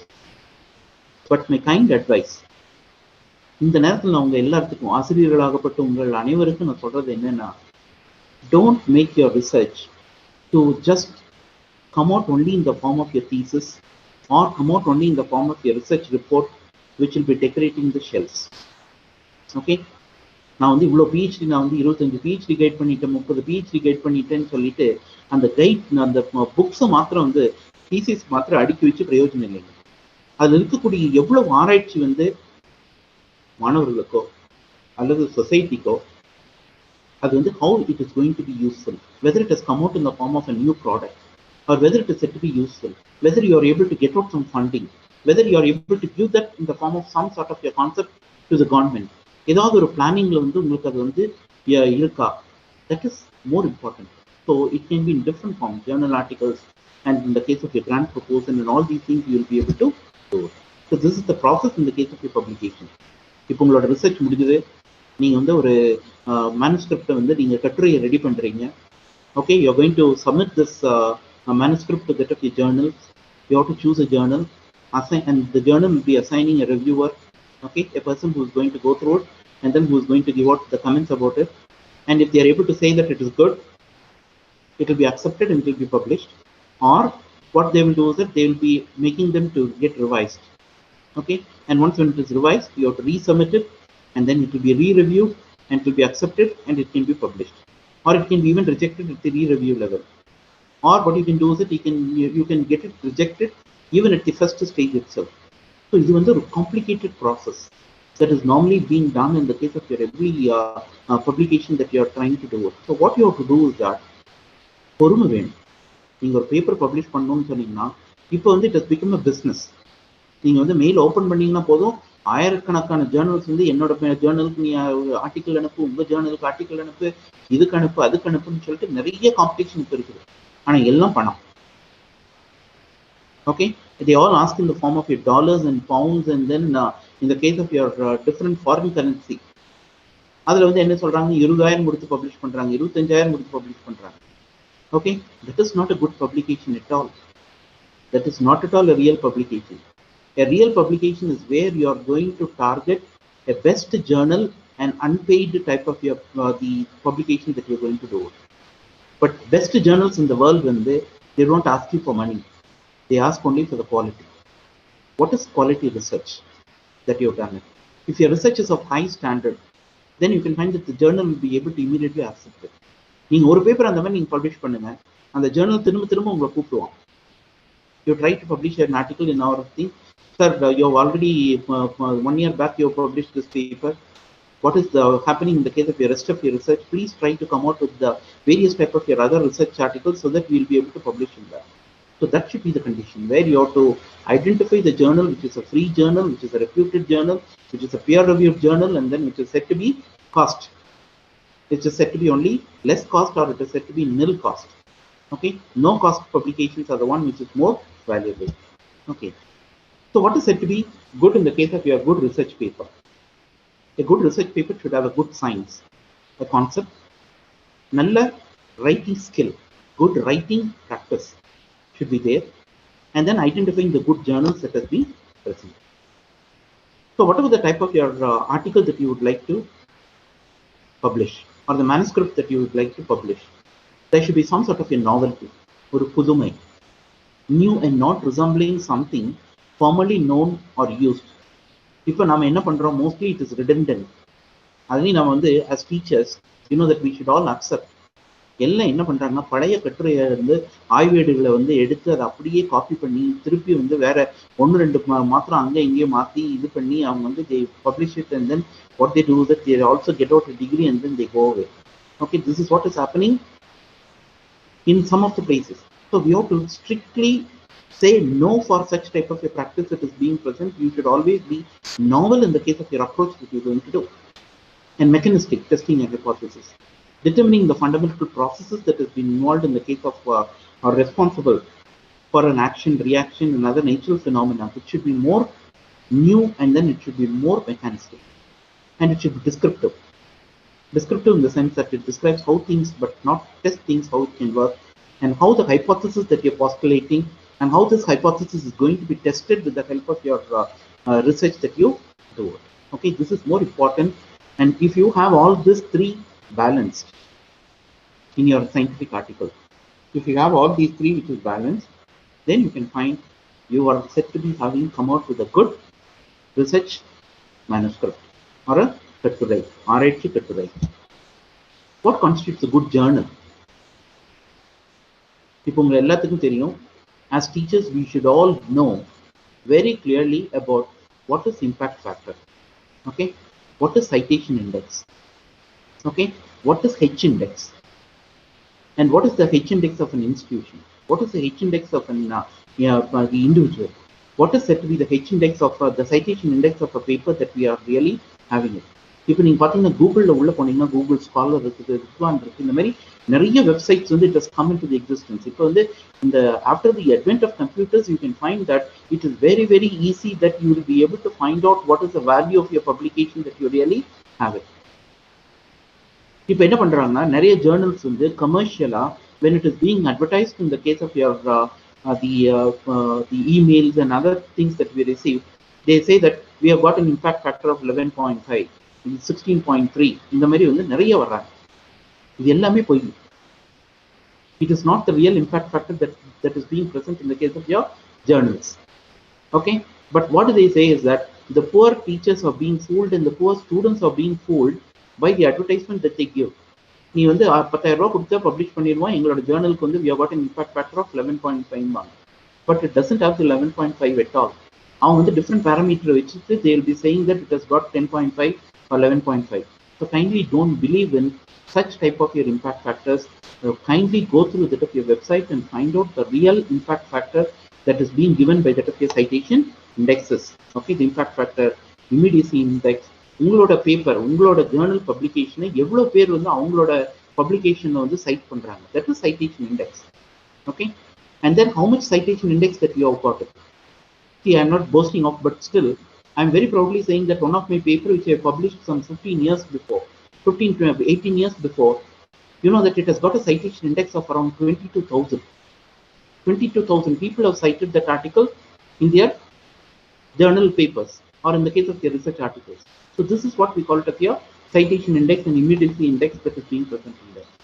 So இதில் வந்து நீங்க பார்த்தீங்கன்னா ஒவ்வொரு ஜேர்னலுக்கும் ஒவ்வொரு index, இந்த citation index is there, and then you can also find that the impact factor is also there. So what they say is that இப்போ நீங்க சயின்சஸ்ல எடுத்துட்டா, there is one journal which is called as Nature. Nature வந்து நீங்க பார்த்தீங்கன்னா it has got an impact factor of 42.7, the highest impact factor in the case of the science journals.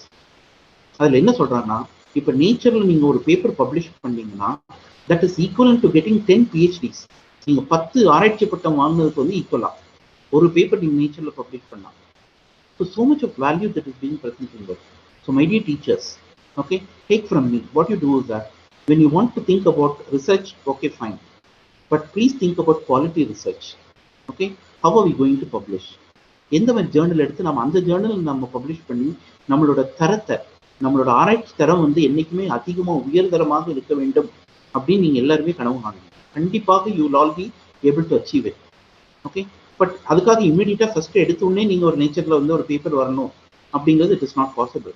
So what you to two that you should try to start with 0.5 impact factor இருக்கக்கூடிய ஒரு ஜேர்னல்ல publish பண்ணுங்க. அப்புறம் ஒரு 1க்கு வாங்க, 1.1க்கு வாங்க, 2க்கு வாங்க, 2.5, 2.8, 3, அப்படி slowly you develop your knowledge in the capacity and your skill in the case of your writing the papers for that of your journals. So slowly you will be able to improve. Maybe in another 10 years or 15 years, if you are really good in the case of your subject, and if you have an in-depth knowledge in the case of your subject, and if you come out with the real type of your writing, best knowledge, you will be able to get the best type of your publication in the journals. So நீங்க ஒரு Journal பேப்பருக்கு எழுத ஆரம்பிக்கிறதுக்கு முன்னாடி எதெல்லாமே நீங்க வந்து மனசுல கண்டிப்பாக you should try to have it is that what is the significant advancement. நீங்க எடுத்துக்கக்கூடிய தலைப்பு வந்து அது வந்து பழைய தலைப்பா அல்லது புதிய தலைப்பா, whether that hypothesis is said to be straightforward, the experiments to test the hypothesis is said to be good or not, and the controls it is said to be appropriate or sufficient or not. And then what you have to do is that you should be very short in describing about what you really intended to do. இது எதுக்கு நான் சொல்ல வரேன்னா, இப்போ வந்து நம்ம online classes எடுத்துட்டு இருக்கோம். மாணவர்களுக்கு வந்து we are trying to educate them only through that of your online classes. வெர்பட்டிமா என்ன பண்றாங்கன்னா 99% of the teachers or 90% of the teachers வந்து what do they do is that just the focus their PowerPoint in the or their PDF in the case of their the slide share and then they keep reading it. அவ்வளவுதான். அது வந்து கண்டிப்பாக கிளாஸே கிடையாது. அது மாணவர்களுக்கு கொடுத்து அவங்க நீங்க படிக்க சொல்லிடலாம். What you have to do is that who is said to be a best type of a knowledgeable person is who is able to have only 2 slides and talk for even 2 hours. 2 ஸ்லைடை வச்சு 2 மணி நேரம் பேசக்கூடிய திறமையும் அதுக்கு இருக்கக்கூடிய கெப்பாசிட்டியும் உங்களுக்கு இருந்ததுன்னு சொன்னீங்கன்னா கண்டிப்பா you will be the best person to come out with the best paper even in the case of your writing a journal article. Okay, so இது வந்து சயின்சஸ்ல நீங்க பார்த்தீங்கன்னா டேபிள்ஸ், ஃபிகர்ஸ், அதுக்கப்புறம் வந்து how to choose a journal, ஒரு title தலைப்பு எப்படி நம்ம வைக்கிறது, அதுக்கு வந்து சம்மரி எப்படி எழுதுறது, கன்க்ளூஷன் எப்படி எழுதுறது, அதுக்கப்புறம் அதுக்குரிய ரெஃபரன்சஸ் எப்படி பார்க்கறது, all these what you have to do is that you have to be very thorough and then take all these into consideration before you start writing an article for that of your journal publication. Okay, next when you talk about the manuscript as such, இப்போ வந்து நீங்க பார்த்தீங்கன்னா mini ரிவ்யூவா இருக்கலாம், அல்லது review ஆர்டிக்கலா இருக்கலாம், research ஆர்டிக்கலா இருக்கலாம், short கம்யூனிகேஷனா இருக்கலாம், or it might be in the form of your case history, or it might be in the form of your articles in the case of your magazines and dailies. Okay, in the any sort of your publication that you really do is said to be the one which you are going to come out in the form of your manuscript. So journal article என்னென்னலாம் அவங்களோட தலைப்புகள் இருக்கும் அப்படின்னு சொல்லி it consists of title, abstract, introduction, methods, results, discussion, acknowledgement and references. So what you have to do is that each one of them, I think time will not permit me if I go into the details of each one of them, because I wanted to give more importance and more time I wanted to allot for that of your proposal writing, which is more needed for the teachers. Okay, so I'm just giving you only a brief that when you're getting ready with the research article, you should find that each and every part or every component to be present in them should be given equal importance, and then you have to work into it, revise and revise, edit and edit, keep revising and then keep correcting 3 times, 4 times, 5 times, and finally come out with the best one that is being presented. So all authors should participate, review order of the date of presentation, polish the writing style, okay, double check references, and then look for the typos, double checking spelling, all these type of your the technical part you have to be very thorough in order to get rid of the manuscript.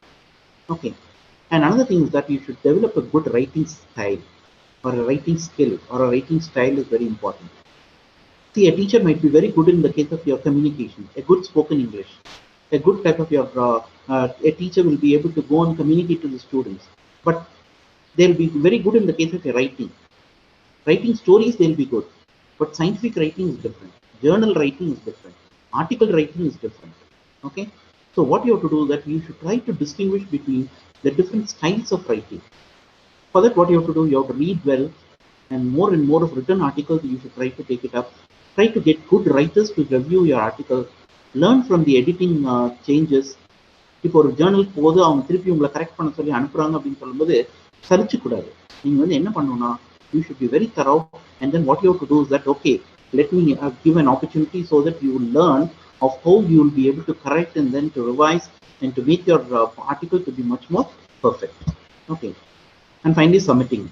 இதெல்லாம் பண்ணி revise பண்ணி correct பண்ணி எல்லாத்தையும் பண்ணிட்டு then what you have to do is that you have to submit it. So for that, what you have to do, you have to identify the journal. எந்த ஜேர்னல்ங்கிறத identify பண்ணணும், எந்த ஜேர்னலுக்கு இருக்கக்கூடிய தீமுக்கு நம்மளுக்கு மேட்சின் ஆகும் அப்படிங்கிறது நீங்கள் கரெக்டாக பார்க்கணும். ஸோ அதுக்கு எது மேட்சின் ஆகுதோ அதை பேஸ் பண்ணிட்டு அந்த readers for the instructions for the authors அப்படின்னு சொல்லிட்டு ஆராய்ச்சி கட்டுரைகள் சமர்ப்பிப்பதற்கு முன்னாடி அதுக்குரிய கைட்லைன்ஸ் ஒவ்வொரு அந்த ஜேர்னல்லையும் கொடுத்துருப்பாங்க. ஸோ அதை தரவு படிக்கணும். Find out all the necessary form, copyright என்ன இருக்குது, and writing cover letters for them, confirming the receipt after 6 weeks. What you have to do is that you have to keep communicating to them, get the information what exactly is being present in them.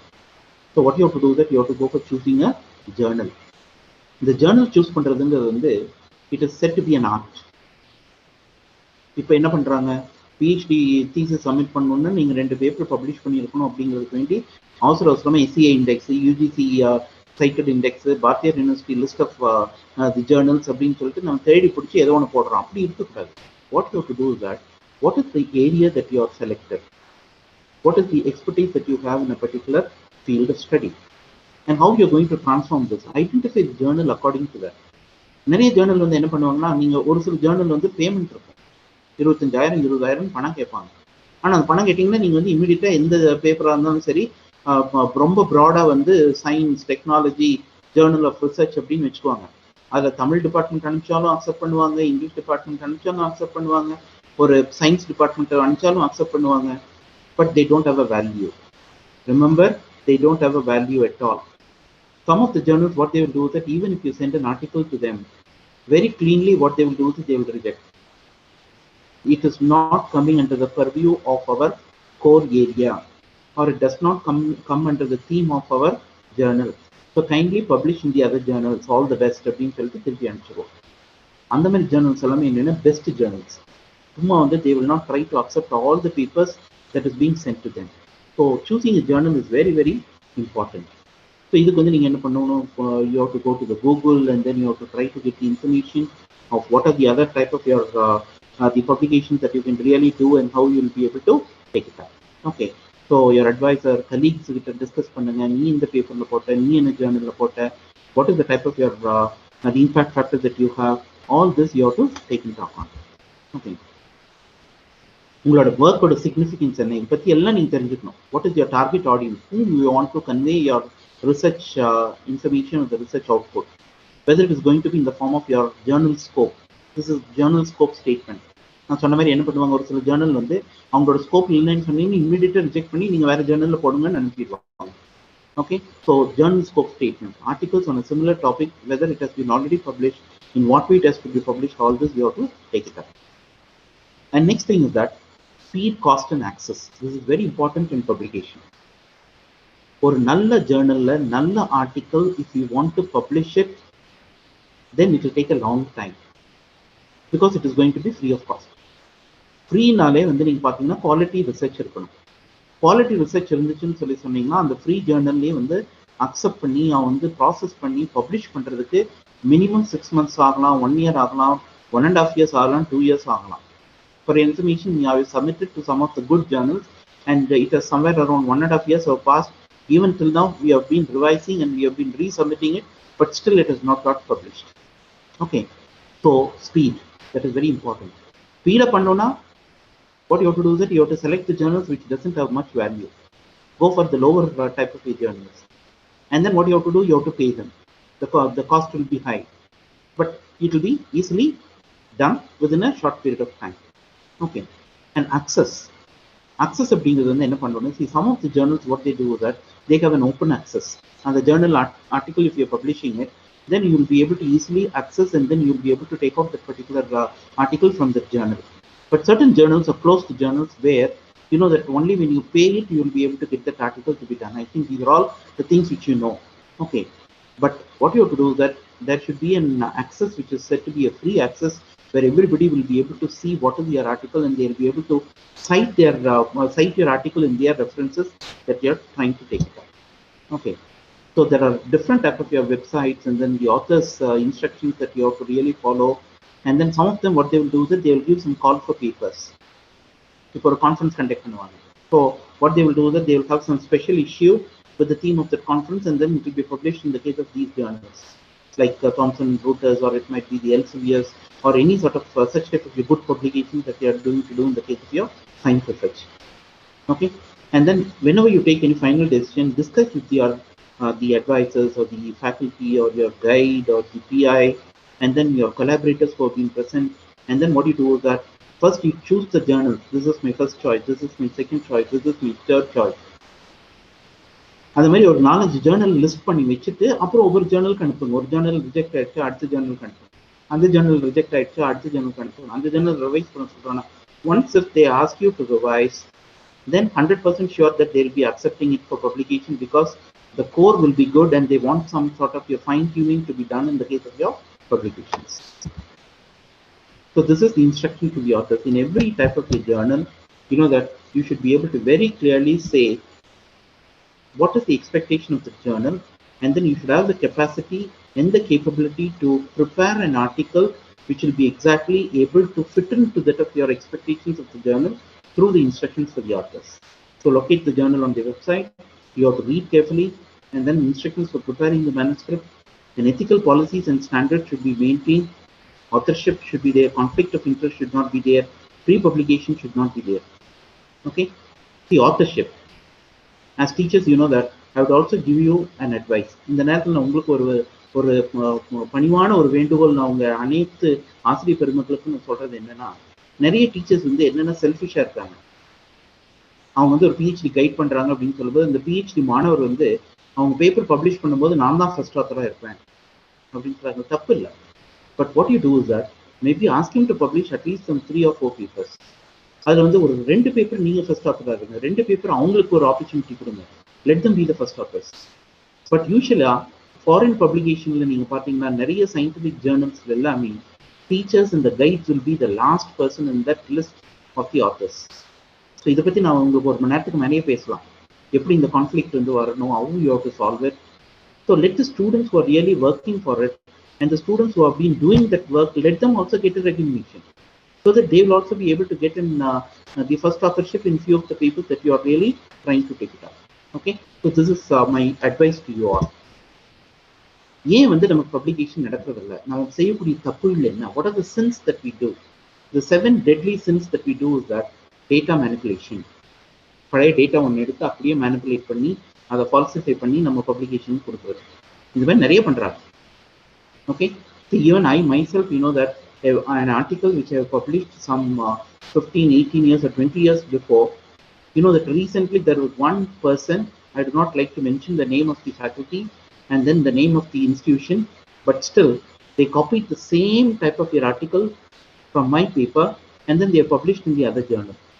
இது வந்து என்னோட student வந்து அவங்களோட MSc டெசர்டேஷனுக்கு வந்து references collect பண்ணும்போது பார்த்துட்டு வந்து, sir இது அப்படியே உங்களோட ஆர்டிக்கல் சார், இது வந்து வேர்ட் பை வேர்ட் காப்பி அடிச்சு எழுதியிருக்காங்க அப்படின்னா. So immediately ask them to bring it, என்ன ஜேர்னல் கொண்டாங்க பார்ப்போம்னு சொல்லிட்டு then we wrote to that journal and then saying that this is our article, நாங்கள் எந்த ஜேர்னலில் எப்போ பப்ளிஷ் பண்ணோம் அதுக்குரிய ப்ரூஃப் எல்லாத்தையும் வச்சு நாங்கள் வந்து we communicated to them. And immediately you know that he was given a punishment and then that particular article was set to be retracted. Okay, so this is called data manipulation and falsification and duplicate manuscript, redundant publications, plagiarism. This is very, very important. You should never try to copy the work that has been done by the others or the type of research that has been taken up by that of the others. Okay, and the author's conflict of interest.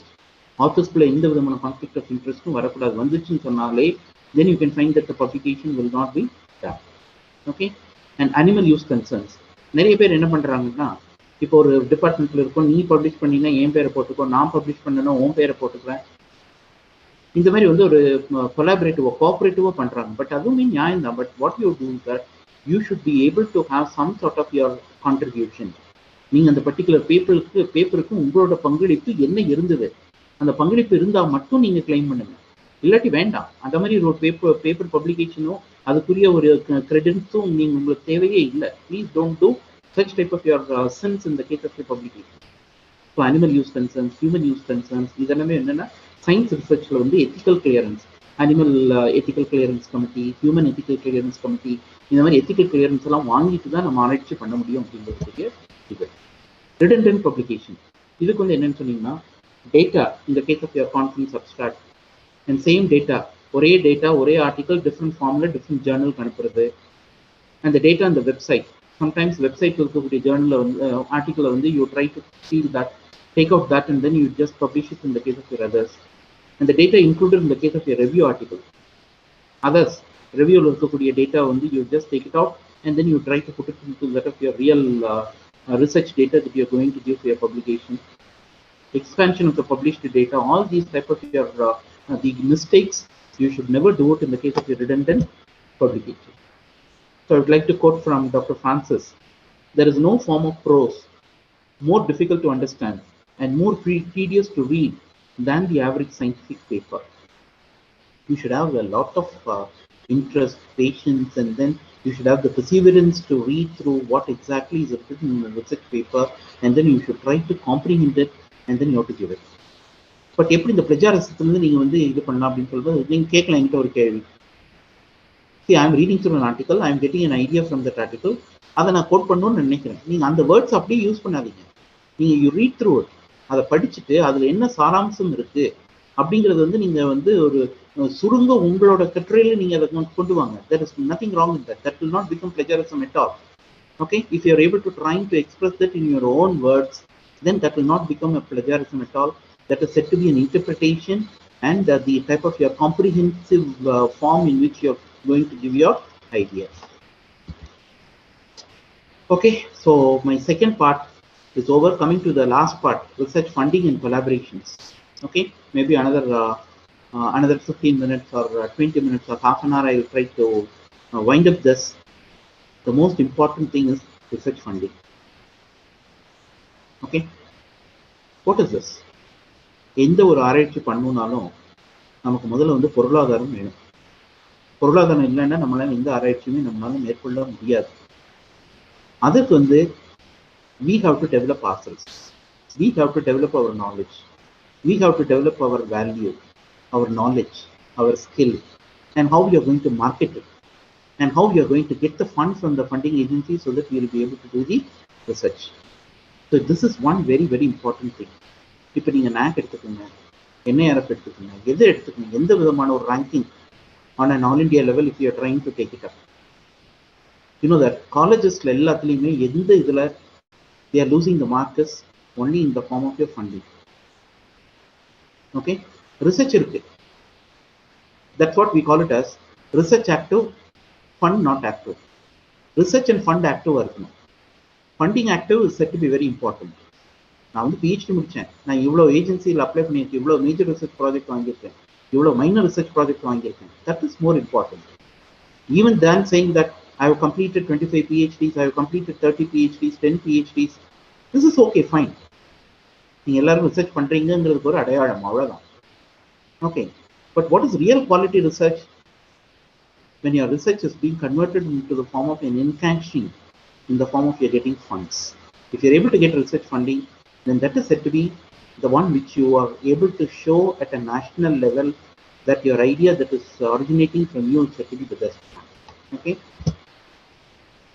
So for another few of my slides, I'm going to teach you how you have to get ready with a real good research proposal or a grant proposal. What are the ideas that you have to really put in?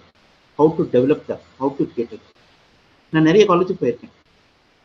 Whenever I go and interact with the faculty, and then when I'm going and interacting with the type of your students, PhD students or anything like that, sir நாங்களும் எழுதிட்டே இருக்கோம் sir, நாங்கள் வந்து 10 project எழுதணும் sir, ஒன்றும் கூட கிடைக்க மாட்டேங்குது சார் எங்கள் காலேஜுக்கு. ஒரு மேஜர் ரிசர்ச் ப்ராஜெக்டோட வாங்கணும், ஒன்று வாங்குறதே வந்து பெரிய கஷ்டமாக இருக்குது சார். மைனர் ரிசர்ச் ப்ராஜெக்ட்லாம் எங்களுக்கு வரதே இல்லைங்க சார், மேஜரும் வரதே இல்லைங்க sir. What is the reason?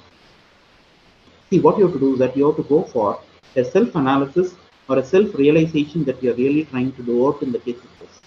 So, இதுக்கு நிறைய வந்து you have to learn yourself, you have to experience yourself, and then you have to qualify yourself in order to come out with a good grant proposal. So, I'm going to teach you how you are going to get ready with a good grant research proposal. So, இதுக்கு information எங்கெல்லாம் கிடைக்கும்? இப்போ வந்து very very easy. Everything is available in the case of your website. என்னென்ன funding agency இருக்கு? International funding agencies இருக்கு, national funding agencies, or what are the ones which are able to get it in that. Through Google and search engines, you will be able to get all the information with regard to these funding agencies. Okay, and you know that in a particular institution, in a college, for example, if you take, what you have to do is that you should be encouraged to come out with the research proposals. For that, what you have to do, you should have the senior researchers, the mid-level researchers, and the junior researchers. The senior researchers who are already good in the case of your research and who already had the opportunity of getting a fund, and then they are able to operate a research project, they should guide the other mid and the lower level people. The mid-level scientists or the mid-level researchers should be able to operate the lower level one.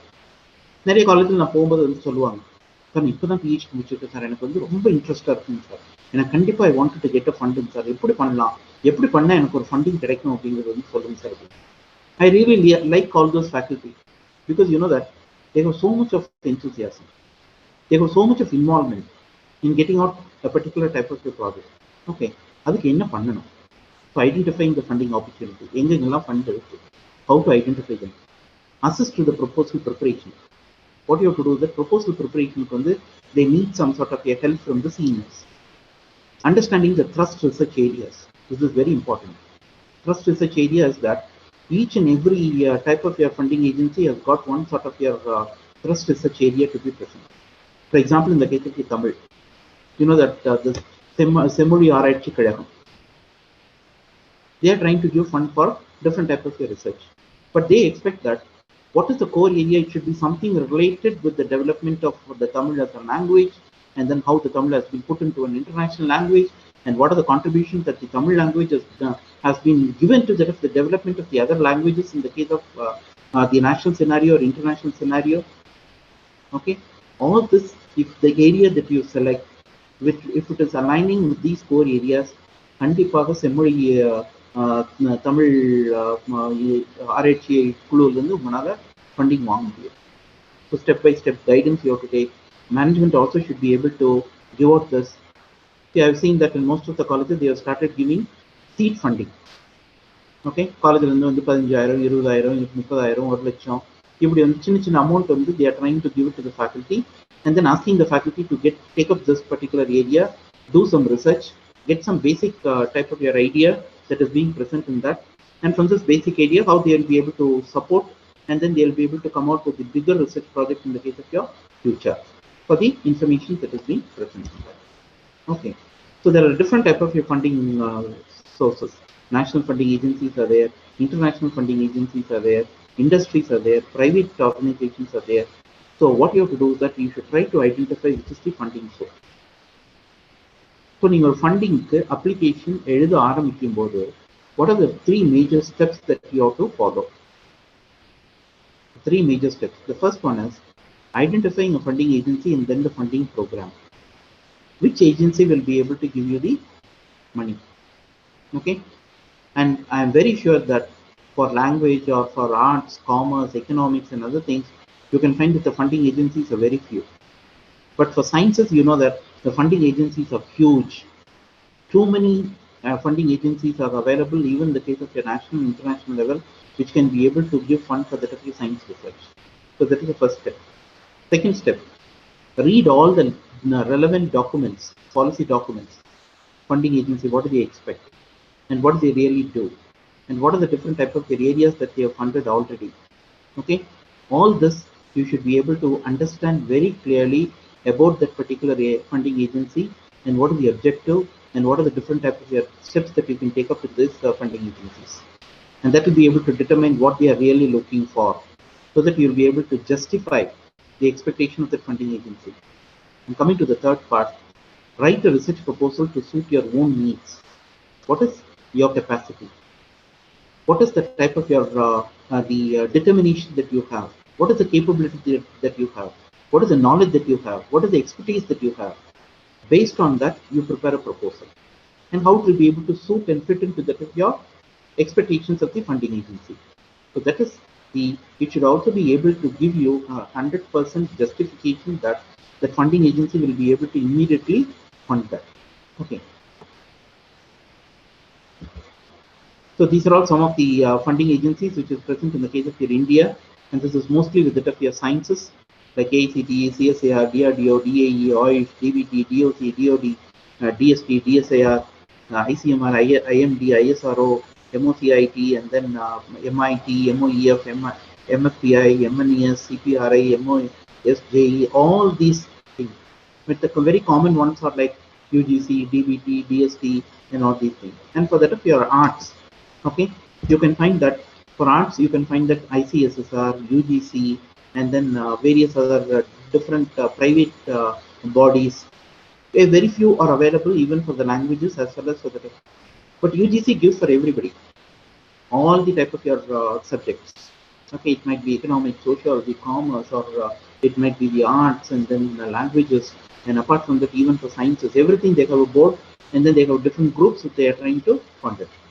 And there are international funding agencies like British Council, DAD Fellowship from Germany, Rockefeller Foundation, Rhodes Scholarship. And then bilateral cultural exchange programs are also being there, whereby you will be able to travel to certain countries, do a research there, and then collaboratively you will be able to come out with different type of your the areas that is being presented in that.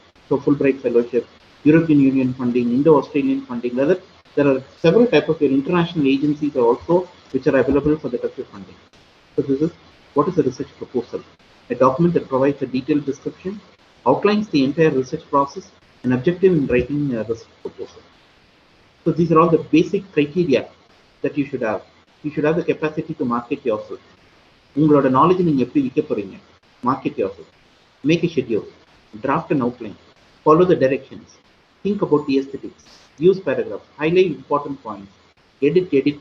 Revise. So that you will be able to come out with the best type of your proposal that is present. So before applying for the grants, what are the ingredients of a successful grant application is that you should have good ideas, good research methodology, good application. All this is said to be very, very important. Okay, it should be something very good idea, something innovative. புதுமையா ஏதாவது இருக்கணும். அதே மாதிரி வந்து இப்ப நீங்க வந்து PI, co-PI அப்படி எல்லாம் போடும்போது வந்து என்ன பண்ணணும்னா, even you can have arts along with it of your sciences along with it of your arts. So multidisciplinary, interdisciplinary, transdisciplinary research line for the it's given importance. A commerce should collaborate with that of your the language. Tamil department should collaborate with history department. History department should collaborate with geography department. Geography should collaborate with that of your other science department. So you can find that there should be a team which is said to be multidisciplinary in nature. That is said to be a good idea. நீங்க எந்த funding agency போனீங்கனாலும் இந்த மாதிரி இருக்கக்கூடிய குரூப்புக்கு தான் first preference கொடுக்குறாங்க. Only when you have an interdisciplinary approach to be present in that. So these are all the various type of your the components to be present in the case of every research proposal.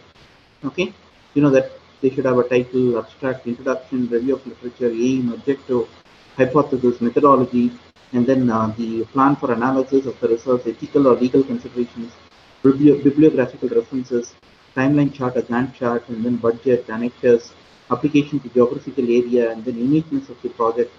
These are the 15 important type of your subheadings that you have to put into while you're preparing a good research proposal. Okay, we'll see one by one in short, and then I'll be able to rush through. Okay, first is title. The title should be very, very small. It should be catchy, and it should have, at the same time, you should be able to address all the type of your keywords that is being present in the case of your research work as such. Okay. Abstract. It should be a very brief summary of around 300 words that you're normally giving in that. And it should summarize all the central elements of the protocol. Okay. And for example, the rationing, the objectives, the methods, and then the populations, and then the time frame, the expected outcomes, all these should be very briefly described in the case of your abstract.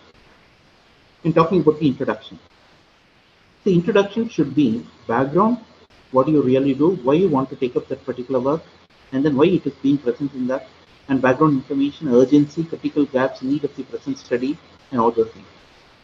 Okay, suppose you wanted to take up a topic. Maybe I'll give an example as the topic that you're doing in Tamil. இந்த corona virus போல ஒரு virus தொற்று பழங்காலத்தில் அது சங்க காலத்தில் இந்த மாதிரி இருந்ததா அப்படிங்கிறத பற்றி ஒரு ஆராய்ச்சி எடுத்துக்கிறீங்கன்னு வச்சுக்கோங்க. அப்போ நம்ம என்ன பண்ணணும்? பேக்ரவுண்ட், இதுக்கு முன்னாடி எங்கெங்கெல்லாம் இருந்ததுன்னு you should try to trace of the history. 100 வருடங்களுக்கு முன்னாடி என்ன இருந்தது, 200 வருடங்களுக்கு முன்னாடி என்ன இருந்தது, அது நம்ம இருக்கக்கூடிய இலக்கணங்களும் இலக்கியங்களில் இதை பற்றி சொல்லியிருக்காங்களா, இதை பற்றி பழைய ரிப்போர்ட்ஸ் நமக்கு அவைலபிலிட்டி இருக்கா அப்படிங்கிறது பேக்ரவுண்ட் சொல்லிட்டு, presently we face the same type of situation. So அந்த காலத்தில் எந்த டைப் ஆஃப் ரெமெடிஸ் அவங்க எடுத்தாங்க அப்படின்னு திங்க் பண்ணி அதுக்குரிய ப்ராப்ளத்தை நீங்கள் சால்வ் பண்ணணும். So rise the problem and then try to come out with methodology to solve the problem. So this is how you have to start with an introduction. Okay, review of literature, international லெவலில், national லெவலில், அந்த particular ஏரியாவில், அந்த particular டாப்பிக்கில் என்னென்னலாம் பண்ணியிருக்காங்க, what has been done till now for the past 10 years or 15 years in that same area, and which has been well published and which has been put up in the form of your publications. You should be very thorough with that. So you need to do a report on every published study. Confirm the reader of the research area. Convince the reader that we shouldn't be satisfied with the existing literature on this topic. Convince the reader that your research will find some important, interesting gap. This is very important. There is something new which you would like to address in that. Explain and justify your research hypothesis. Convince the reader that your research methods are well thought through, okay, and it is being well, that is think tank has been used, and then you have come out with something innovative. And then you have to come out with the aim. The aim should be what you really hope, and then what it is that you want to know, and the objectives should be clearly laid down. Okay, the objectives are specific steps you will take to achieve your aim. Objectives should be logical and coherent, feasible, realistic, and then it should be measurable, specifiable. எது உங்களால் பண்ண முடியும், உங்கள்கிட்ட இருக்கக்கூடிய facilities, உங்கள் இன்ஸ்டிடியூஷனில் இருக்கக்கூடிய facilities, உங்களுக்கு இருக்கக்கூடிய அந்த ஃபண்டிங், இதை வச்சு what you can really do in that particular thing, அதை மாத்திரம் நீங்கள் ரியலிஸ்டிக்காக எழுதணும். ரொம்ப ஓவர் என்தூசியாஸ்டிக்காக நீங்கள் பண்ணக்கூடாது. அப்படி பண்ணும்போது என்ன ஆகும்னு சொன்னீங்கன்னா, you are losing your value. You should be humble in saying that this is what is possible, this I will be able to do it. Okay, this is objective. And next is the question of hypothesis. Okay, a tentative prediction. What exactly is the question? This is the question that I would like to address. இந்த கேள்விக்கான பதிலை நான் கொண்டு வர்றதுக்கு தான் என்னோட ஆராய்ச்சி குற்றத்தையே நான் எடுத்திருக்கேன். இந்த ஆராய்ச்சி எடுத்ததுக்குரிய காரணமே என்னென்ன, இந்த கேள்வி. ஏன் இப்போ இருக்கக்கூடிய அதே எக்ஸாம்பிளுக்கு வருவோம். ஏன் இப்போ இருக்கக்கூடிய ப்ரெசன்ட் சிச்சுவேஷனில் இந்த தொற்று, இந்த பெருந்தொற்று இருக்குது, இதுக்குரிய பழைய ஹிஸ்டரி இருக்கா இல்லையா? This is my question. So I'm trying to come out with different type of your answers in order to fit into the research that is being present in the case of the present question which I am raising. Next is methodology. See, the methodology is very, very important. What you have to really do is that you should try to say what exactly you wanted to do. Any type of method, whether if you arts researcher, questionnaires, or you're going to interview, or you're going to take out a field trial, or you're going to take up a type of your a survey that is being present in that, or if it is in a science, whether you're going to have a research design and you're going to have a sampling, and then how the analytical techniques and the ethical issues which I'm going to address, all this depending upon your science areas or the type of your the arts areas. You should clearly define what is the method that you're trying to do. And another information which I would like to share is that நிறைய பேருக்கு வந்து அப்ஜெக்டிவ்னா என்ன, மெத்தடாலஜினா என்னன்னே தெரியாது. ஒரு proposal எழுதும் போது வந்து ஈவன் தீசிஸ்லயே என்ன பண்றாங்கன்னா அப்ஜெக்டிவ் வந்து அப்படியே மெத்தடாலஜி எழுதி வைப்பாங்க. That is not the methodology at all. Objective is what is the target that you would like to achieve. Okay, நான் இன்னைக்கு சாயந்தரம் 5 மணிக்கு காந்திபுரம் சென்றடைய வேண்டும், இதுதான் என்னோட objective. By evening 5 o'clock I have to reach Gandhipuram. But how I am going to reach? My objective is that I have to reach Gandhipuram by 5 o'clock. Okay, I may take up a bus. நான் ஒரு பஸ்ல போகலாம், நடந்தும் போகலாம், சைக்கிள்ல போகலாம், ஏதோ எந்த விதமான ஒரு டிரான்ஸ்போர்ட்டும் எடுத்துக்கலாம். So that is said to be called as your methodology.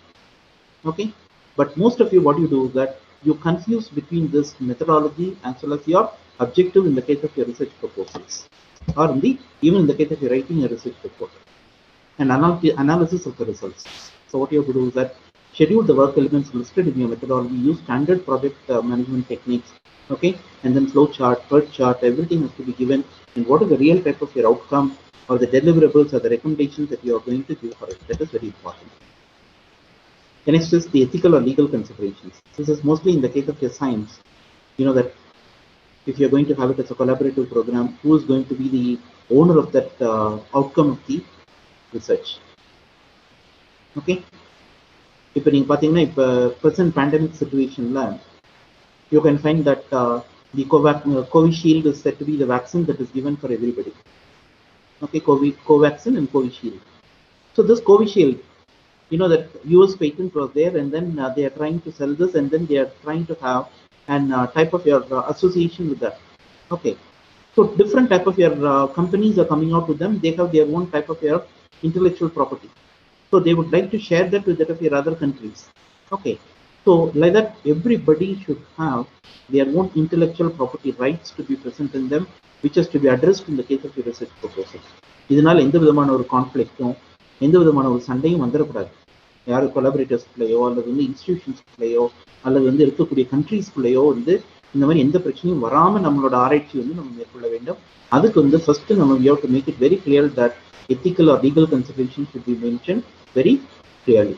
So it might be in the form of your right, and then the value of the product, and then patents, copyrights, trade secrets, trademarks, everything has to be present. Next is references. References உங்களுக்கு எல்லாத்துக்கும் தெரியும். You can follow either in the Vancouver slide style or any other type of your slide. Any style that you follow, you can find that both national and international level, what is the work that is being done in that area, you should be able to address it. Okay, this is the timeline chart, or which is also called as the Gantt chart, which is being present in them. So if you're planning it for 2 years, within 2 months what you're going to do, another 3 months what you're going to do, another 6 months what you're going to do, another 8 months, 1 year, 1.5 years, you have to very clearly mention what exactly you would like to do in each and every type of your time schedule that is given to you. So that is said to be called as your timeline chart. Okay, and dead gaps should not be there, and there should not be any sort of your linkages that is being present in that. You have to be very careful in proposing what is the type of your timeline that is needed for all these type of your research activities.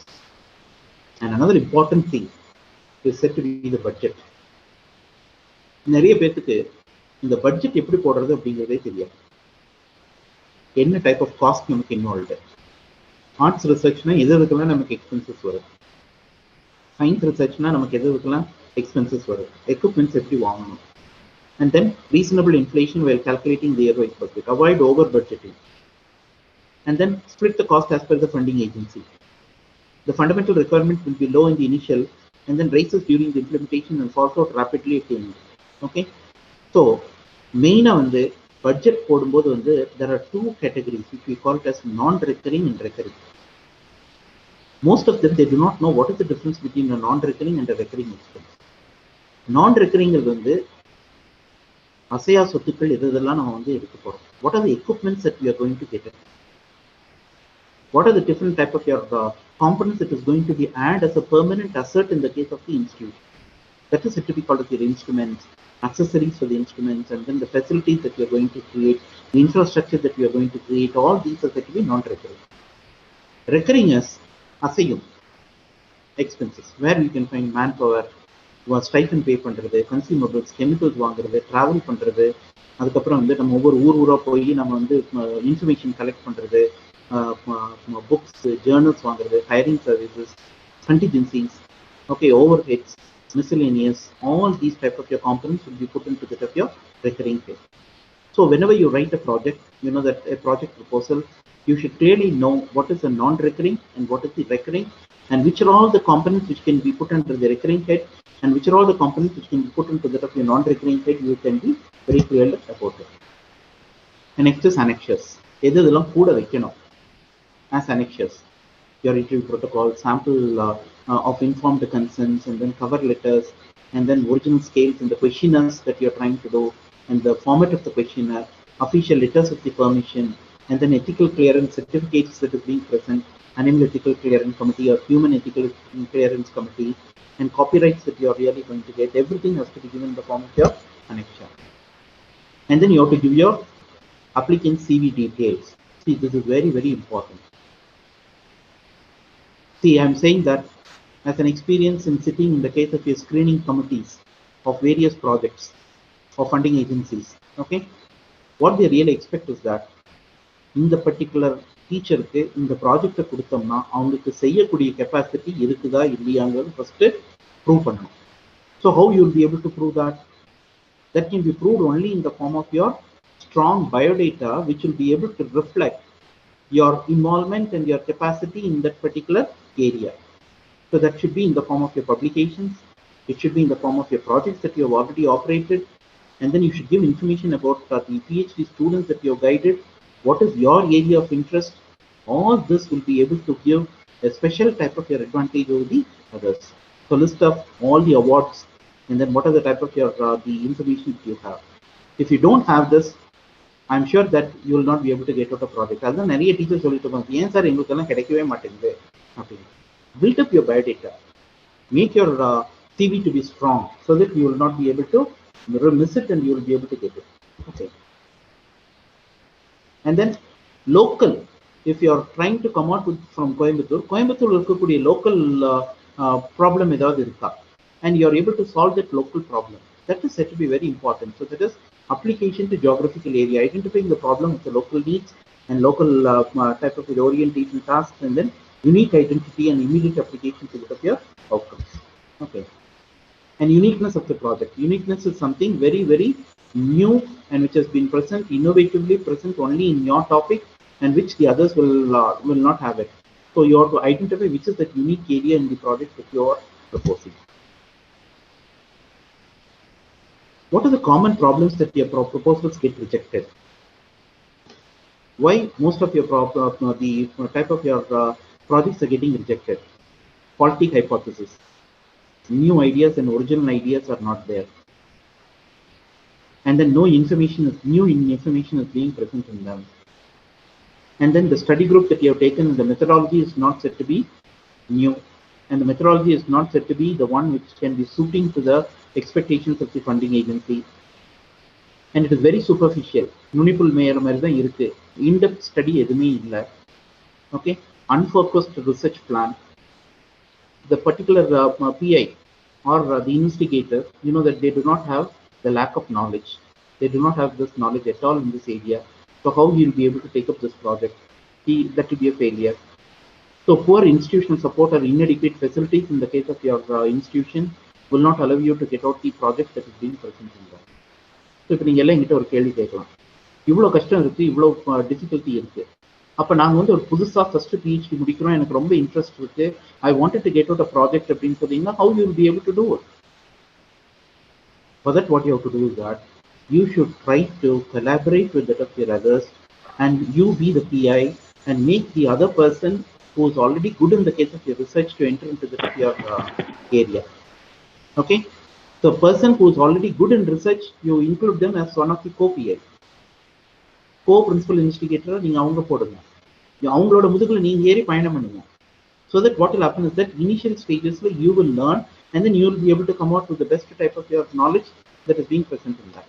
Okay, so I think I'll skip all this.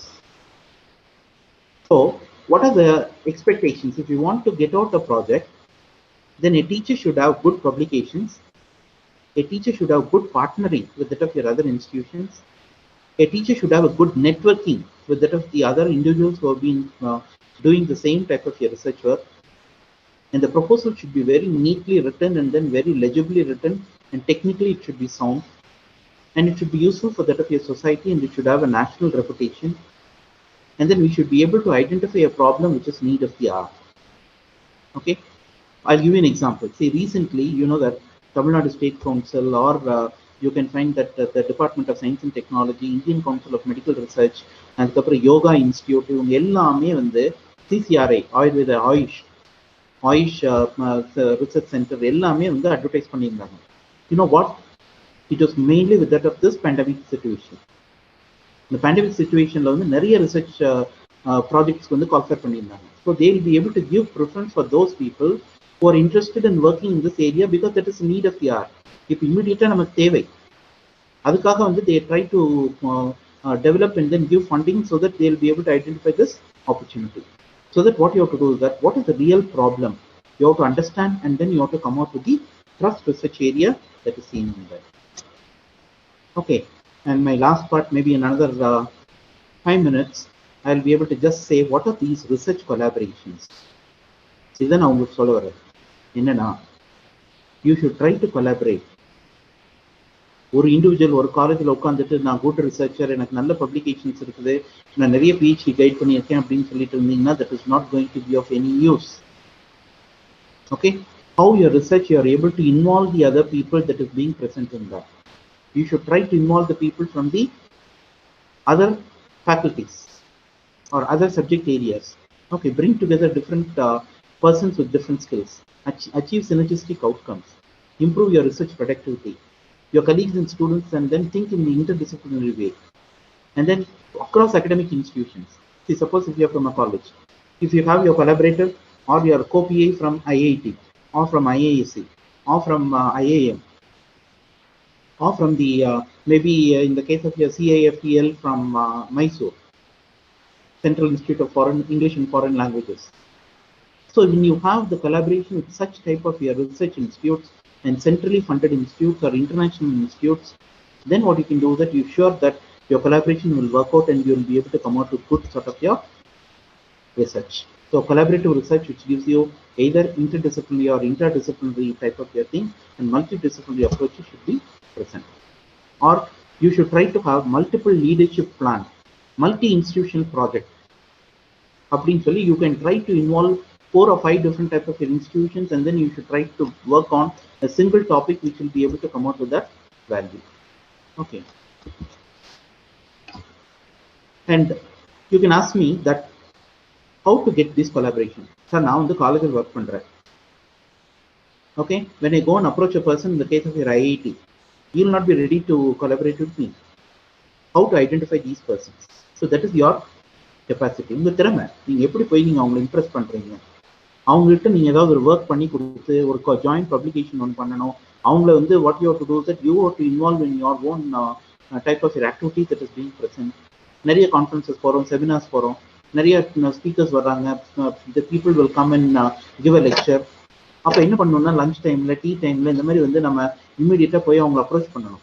Sir, இந்த மாதிரி நானும் உங்கள் ஏரியாவில் இன்ட்ரெஸ்டடாக இருக்கேன், I wanted to work with you, I wanted to have a collaboration with you, will it be possible for you to help us, will it be possible for you to help me. அந்த மாதிரி what you have to do is that you should try to develop your networking. Okay, And all the type of your seminars and then conferences that you attend outside, try to develop contacts and then keep them alive. அவங்களுக்கு mail கொடுத்துட்டுருங்க, அவங்க கூட வந்து ஒரு டிஸ்கஷன்ல இருங்க, அவங்ககிட்ட இருக்கக்கூடிய information எல்லாத்தையும் நீங்க வாங்குங்க. இப்படிதான் வந்து what you have to do is that you have to keep developing. You know that the first country which I visited maybe some 15-18 years back was Egypt, and there I developed a contact, and then you know that I have visited more than 15-20 countries around the world, which was only because of the contact. So அந்த மாதிரி நீங்க என்ன பண்ணணும்னா ஒவ்வொருத்தரும் வந்து try to develop the collaboration with the people and try to develop the contact that is being present in them. Okay. So இதுக்கு வந்து என்ன கம்பெனி இண்டஸ்ட்ரீஸ் கூடயும் கொலாபரேட் பண்ணுங்க. அகடமிக் பர்சன்ஸ் மட்டும் இல்லாம சயின்சஸ்ல வந்து what you have to do is that you should also try to develop the type of your contacts with your industries, so that the R&D will be able to help you in that. The industry will also be benefited, you will also be benefited, the students will also be benefited, and all these things. Because you know that nowadays getting good students for research is said to be a big question mark. நீங்க எல்லாரும் இதை ஒத்துக்குவீங்கன்னு நினைக்கிறேன். நல்ல ஒரு திறமை இருக்கக்கூடிய ஸ்டூடெண்ட்டை வந்து நமக்கு பிஹெச்டி ஜாயின் பண்ணணும்னு நம்ம ஆசைப்படுறோம். பட் எவ்வளவு பேருக்கு அந்த மாதிரி ஸ்டூடெண்ட்ஸ் கிடைக்குது? ரொம்ப rare. Why? Because you know that students are very clever. If they want to come and join for research, எல்லாம் இப்போ டிமாண்ட் பண்றாங்க, சார் ப்ராஜெக்ட் இருக்கா, எனக்கு நீங்க மாசம் வந்து 25,000-30,000 ஸ்டைஃபன் கொடுப்பீங்களா, அதுக்கப்புறம் என்னோட ப்ராஜெக்ட் வரக்கூடிய டேட்டா வந்து நான் என்னோட பிஹெச்டிக்கு யூஸ் பண்ணிக்க முடியுமா, நான் அதை வச்சு என்னோட பிஹெச்டி ரெஜிஸ்டர் பண்ணி இமீடியட்டா ப்ராஜெக்ட் முடிகிற நேரத்தில் நான் என்னோட திசிசி சப்மிட் பண்ணி நான் பிஹெச்டி வாங்க முடியுமா? These are all the questions which has been raised by the students. So students are very clever now. Okay, so in order to attract the best students and to enrich in the case of your career, because as teachers நீங்க வந்து ரிசர்ச்ல கம்ப்ளீட்டா involve ஆகணும்னு சொன்னீங்கன்னா you need the best students. So the first step is try to select the good students for that of your PhD who will be able to benefit, and the students will also be benefited, you will also be benefited, the institution will also be benefited. Okay, I think I will end up with this, because you know that there are a lot of things that is being present. And finally, I would like to talk something about these ethics. Research, you have to do it in the most legal and the best way, and the way where it is said to be possible in the ethical way.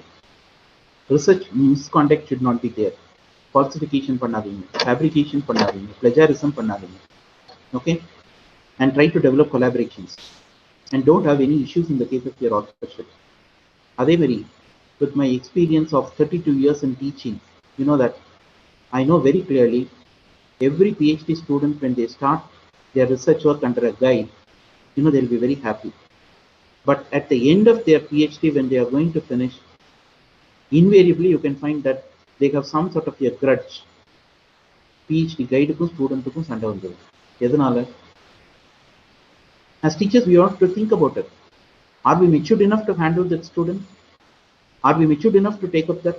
Are we following the ethical type of your practices? Or the student is finding something wrong with the guide, or the guide is finding something wrong with the student? All this you have to address it. You have to solve this. So conflict of interest, complicity in funding resources, animal subject, that is ethical issues. And then you can find that professional pressures. This is my humble advice to you also.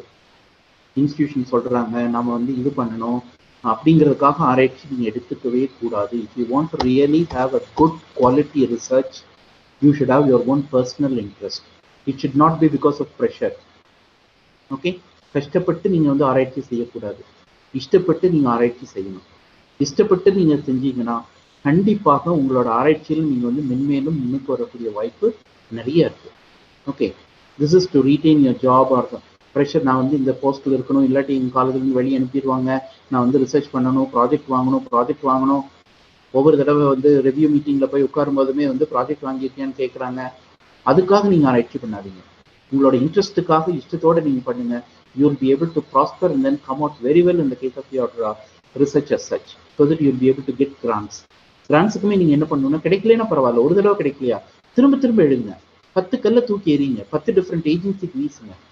கடைசியில் அதில் at least 1 or 2 agency வந்து உங்களுக்கு பாசிட்டிவாக வரும். At least 1 வந்து ஒரு 3-4 வருஷத்துல ஏதாவது ஒரு ப்ராஜெக்ட் உங்களுக்கு கண்டிப்பாக கிளிக் ஆகும். ஸோ அந்த ஒரு நம்பிக்கையோட நீங்கள் என்ன பண்ணுங்கன்னா, ப்ராஜெக்ட்ஸ்க்கு ஃபண்டிங்க்கும் அப்ளை பண்ணிகிட்டே இருங்க. All this will be able to make you all to come out with the best type of your research practice.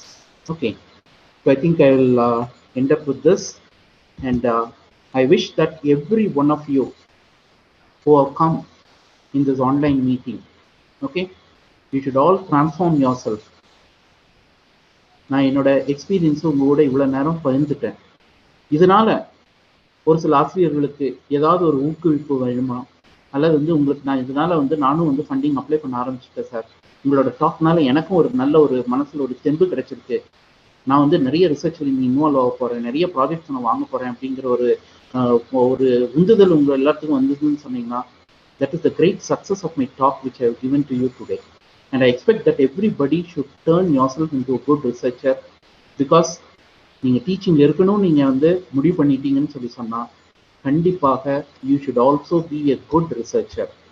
For that you should try to do a quality research and try to enter into a good type of your research career. So wishing you all the best. Thank you. ஆராய்ச்சி முறைகள், முதன்மை இலக்கை வரையறுக்கும் வழிகள் மற்றும் தரமான மற்றும் அளவு ஆராய்ச்சி செயல்முறைகள் மூலம் தலைப்பை அல்லது சிக்கலை ஆழமான புரிதல்களுடன் அடையாளம் காண உதவுகின்றன. ஆராய்ச்சி முறை என்பது திட்டத்திற்குள் விவாதிக்கப்படும் நிலையான தலைப்புக்கு பயன்படுத்தப்படும் வழிகளில் சரியான தத்துவ மாற்றம் மற்றும் முறையான பகுப்பாய்வாக மாறும் என்று நல்ல முறையிலே உயர்ந்த ஆராய்ச்சி நெறிமுறைகள் குறித்த பல்வேறு கருத்துக்களை இதுகாரம் வழங்கி சிறப்பித்த முனைவர் ராஜேந்திர ஐயா அவர்களுக்கு அனைவரின் சார்பிலும் நன்றியை உரித்தாக்குகிறோம். வினா நேரம். வினாக்கள் ஏதேனும் இருப்பினும் ஐயாவிடம் கேட்டு பயன்பெறலாம்.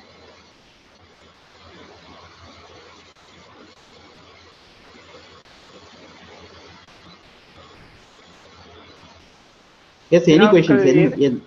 எந்த question இருந்தாலும் நீங்க கேட்கலாம், related to that of your teaching career or that of your the research.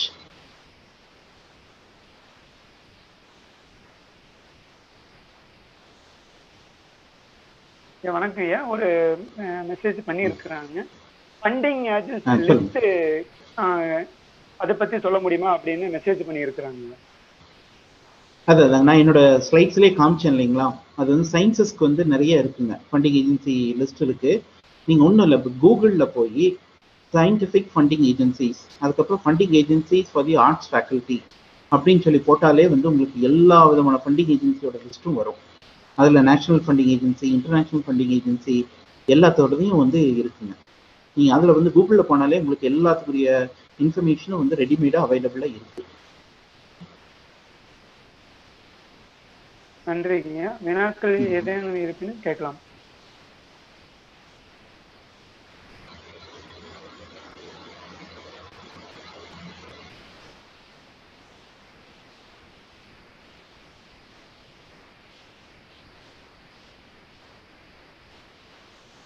வினாக்கள் இதே இருந்தால் அன்மியூட் செய்து வினாக்கள் கேட்கலாம்.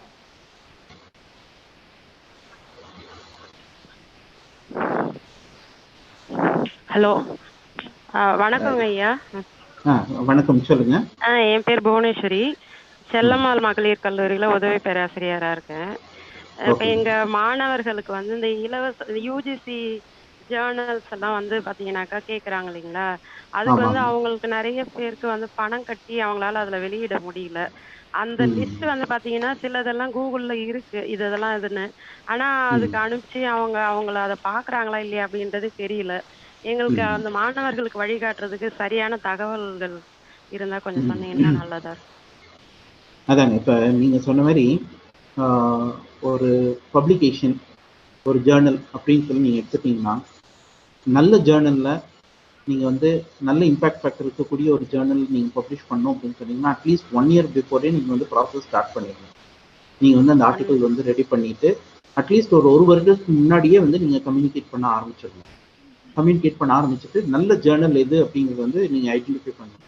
நீங்க வந்து இப்போ யூஜிசி லிஸ்ட் வந்து என்ன பண்றாங்கன்னா, இப்போ யூனிவர்சிட்டிஸ்ல பிஹெச்டிக்கு வந்து இந்த யூஜிசி லிஸ்ட் இருக்கக்கூடிய ஜேர்னல்ல வந்து நம்ம பப்ளிஷ் பண்ணா போதும் அப்படிங்கிற மாதிரி சொல்றாங்க. நீங்க அதை வந்து மெயினாக எடுத்துக்காதீங்க. நீங்க என்ன பண்ணுங்கன்னா, உங்களோட சப்ஜெக்ட் ஏரியால நீங்க என்ன வகையான ஸ்பெஷலைசேஷன்ல வந்து ரிசர்ச் அந்த பர்டிகுலர் ஸ்டூடெண்ட் பண்றாங்களோ அந்த ஏரியாவில் இருக்கக்கூடிய ஜேர்னல் எது அப்படிங்கிறத ஐடென்டிஃபை பண்ணி அந்த ஜேர்னலுக்கு வந்து நீங்க ஃபர்ஸ்ட் கம்யூனிகேட் பண்ணுங்க. அதே மாதிரி ஃபர்ஸ்ட் எடுத்த உடனே வந்து நீங்க அதிகமா இம்பாக்ட் ஃபேக்டர் இருக்கக்கூடிய ஒரு தி பெஸ்ட் ஜேர்னல்ஸுங்கிறத டார்கெட் பண்ணாதீங்க. ஒரு மிட் லெவல் ஜேர்னல் அல்லது வந்து ஒரு ரெகக்னைஸ்டு லோவர் லெவல் ஜேர்னல், ஒரு 0.5 இம்பாக்ட் ஃபேக்டரோ அல்லது ஒரு ஒன் இம்பாக்ட் ஃபேக்டர் இருக்கிற மாதிரியோ இருக்கக்கூடிய ஜேர்னலில் ஃபர்ஸ்ட் செலக்ட் பண்ணுங்க. அந்த மாதிரி இருக்கக்கூடிய ஜேர்னலை ஃபர்ஸ்ட் நீங்கள் பப்ளிஷ் பண்ணிட்டு, அது செகண்ட் வந்து உங்களோட கொஞ்சம் கொஞ்சமாக ரிசர்ச்சோட குவாலிட்டியை இம்ப்ரூவ் பண்ணிட்டு, then what you do is that அடுத்த லெவலுக்கு வந்து நீங்கள் இருக்கக்கூடிய நெக்ஸ்ட் ஜேர்னல்ஸ்க்கு வந்து நீங்கள் இப்போ போகலாம். அதேமாரி நீங்கள் நிறைய ஜேர்னல் வந்து ஃப்ரீ ஜேர்னல்ஸ் ஆர் அவைலபிள். நீங்கள் எல்லா ஜேர்னலுக்கும் வந்து பே பண்ணி தான் இது பண்ணணும், நீங்கள் பப்ளிஷ் பண்ணணும் அப்படிங்கிறது வந்து அவசியம் இல்லை. ஆனால் இந்த ஃப்ரீ ஜேர்னலை வந்து என்ன பண்ணணும்னா தேடி பிடிக்கணும். நிறைய வெப்சைட்ஸில் வந்து நல்ல ஜேர்னல்ஸ், ஃப்ரீ ஜேர்னல்ஸ் வந்து இருக்கு. ஆனால் அந்த ஃப்ரீ ஜேர்னல்ஸில் நீங்கள் போடணும்னு சொன்னீங்கன்னா ரிசர்ச் குவாலிட்டி, உங்களோட டேட்டா வந்து நல்ல எக்ஸலண்ட் டேட்டாவாக இருந்ததுன்னு சொன்னீங்கன்னா இந்த ஃப்ரீ ஜேர்னல்ஸ் இமீடியட்டாக அக்செப்ட் பண்ணுவாங்க. அண்ட் இந்த ப்ராசஸ் உங்களோட ரைட்டிங்கும் நல்லா இருந்தது, பப்ளிகேஷனுக்கு கரெக்டாக இருக்குது, அவங்களோட எக்ஸ்பெக்டேஷன் கரெக்டாக இருக்குது அப்படின்னு சொன்னீங்கன்னா 6 monthsக்குள்ள உங்களுக்கு பப்ளிஷ் ஆகிடும். ஓகே, ஸோ உங்களோட ஸ்டூடெண்ட்ஸுக்கு வந்து நீங்கள் என்ன அட்வைஸ் பண்ணுங்கன்னா, as a teacher, try to ask them to publish only in the case of your free journals and not in the paid journals. paid journals வேண்டாம், அது வந்து உங்களுக்கு உங்களோட குவாலிட்டிக்கு வந்து அது வெளியவே கொண்டு வராது, அது உங்களுக்கு ஒரு பெருமையும் கொடுக்காது. சரிங்களா? நன்றிங்க ஐயா. நன்றி.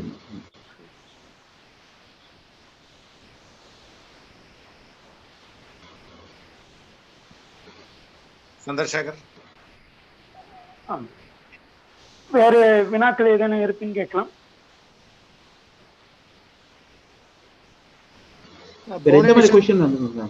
சொல்லுங்கப்பா, சொல்லுங்க. புவனேஸ்வரி மேடம், நீங்க பேசலாம். புவனேஸ்வரி பேசிட்டாங்க.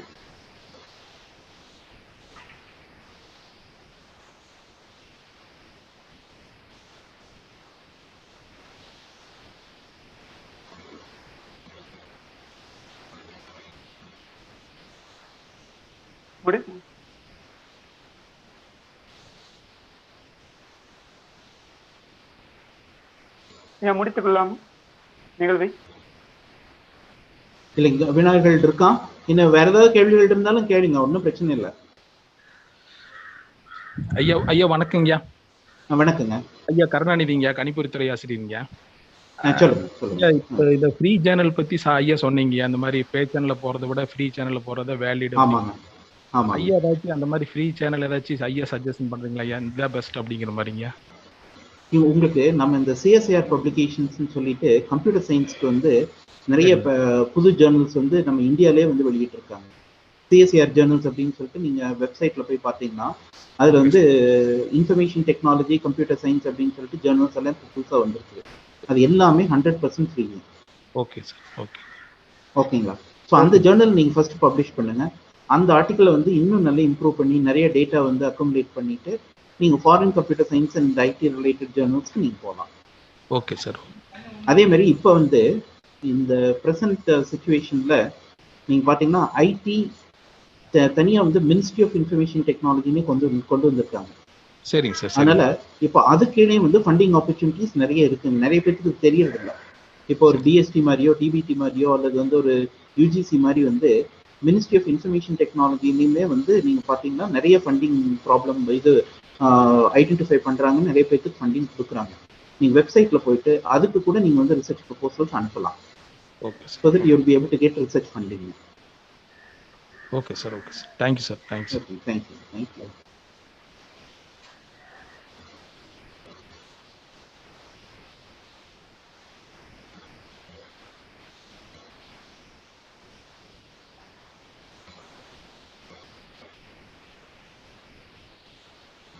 ஐயா வணக்கங்கய்யா. வணக்கங்க. அதாவதுங்கய்யா, நீங்க ரிவ்யூ ஆஃப் லிட்ரேச்சர் பத்தி சொன்னீங்க. ஆமாங்க. ரிவ்யூ ஆஃப் லிட்ரேச்சர்லயா ஆப்ஜெக்டிவ்ஸ் ஓரியன்டட் ரிசல்ட் மட்டும் சொன்னாலே போதுங்கய்யா? எதுலீங்க? ரிவ்யூ ஆஃப் லிட்ரேச்சர் இல்லைங்களா?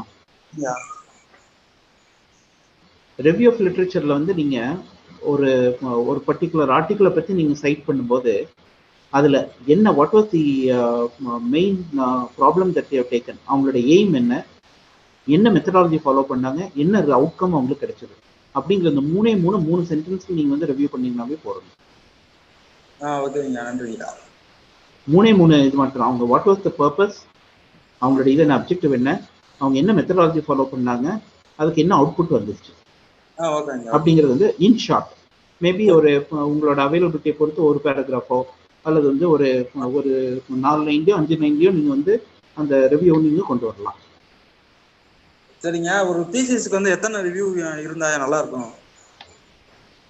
தீசிஸ் பொறுத்தளவுங்க, இப்போ பிஹெச்டி அப்படின்னு சொல்லும்போது வந்து அவங்க வந்து இவ்வளவுதான் இருக்கணும், 50 இருக்கணும், 100 இருக்கணும் அப்படிங்கிறதெல்லாம் எக்ஸ்கியூஸ் மீ அப்படின்னு சொல்லி எல்லாம் அவங்க சொல்றது இல்லைங்க.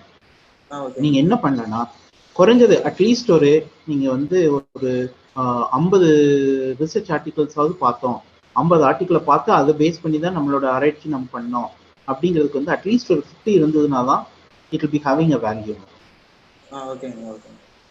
ஓகேங்களா? பட் நீங்க பாத்தீங்கன்னா இப்போ நீங்க 100ம் சொல்லலாம், 200ம் போடலாம். அதுக்கு வந்து எந்த ஒரு ரெஸ்ட்ரிக்ஷனும் வந்து கொடுக்கறது இல்லை நம்ம ஆராய்ச்சி கட்டுரை சப்மிட் பண்ணும்போது. 10 ரிவ்யூ இருந்தா கூட போதும், அது தரமா இருந்தா போதும்.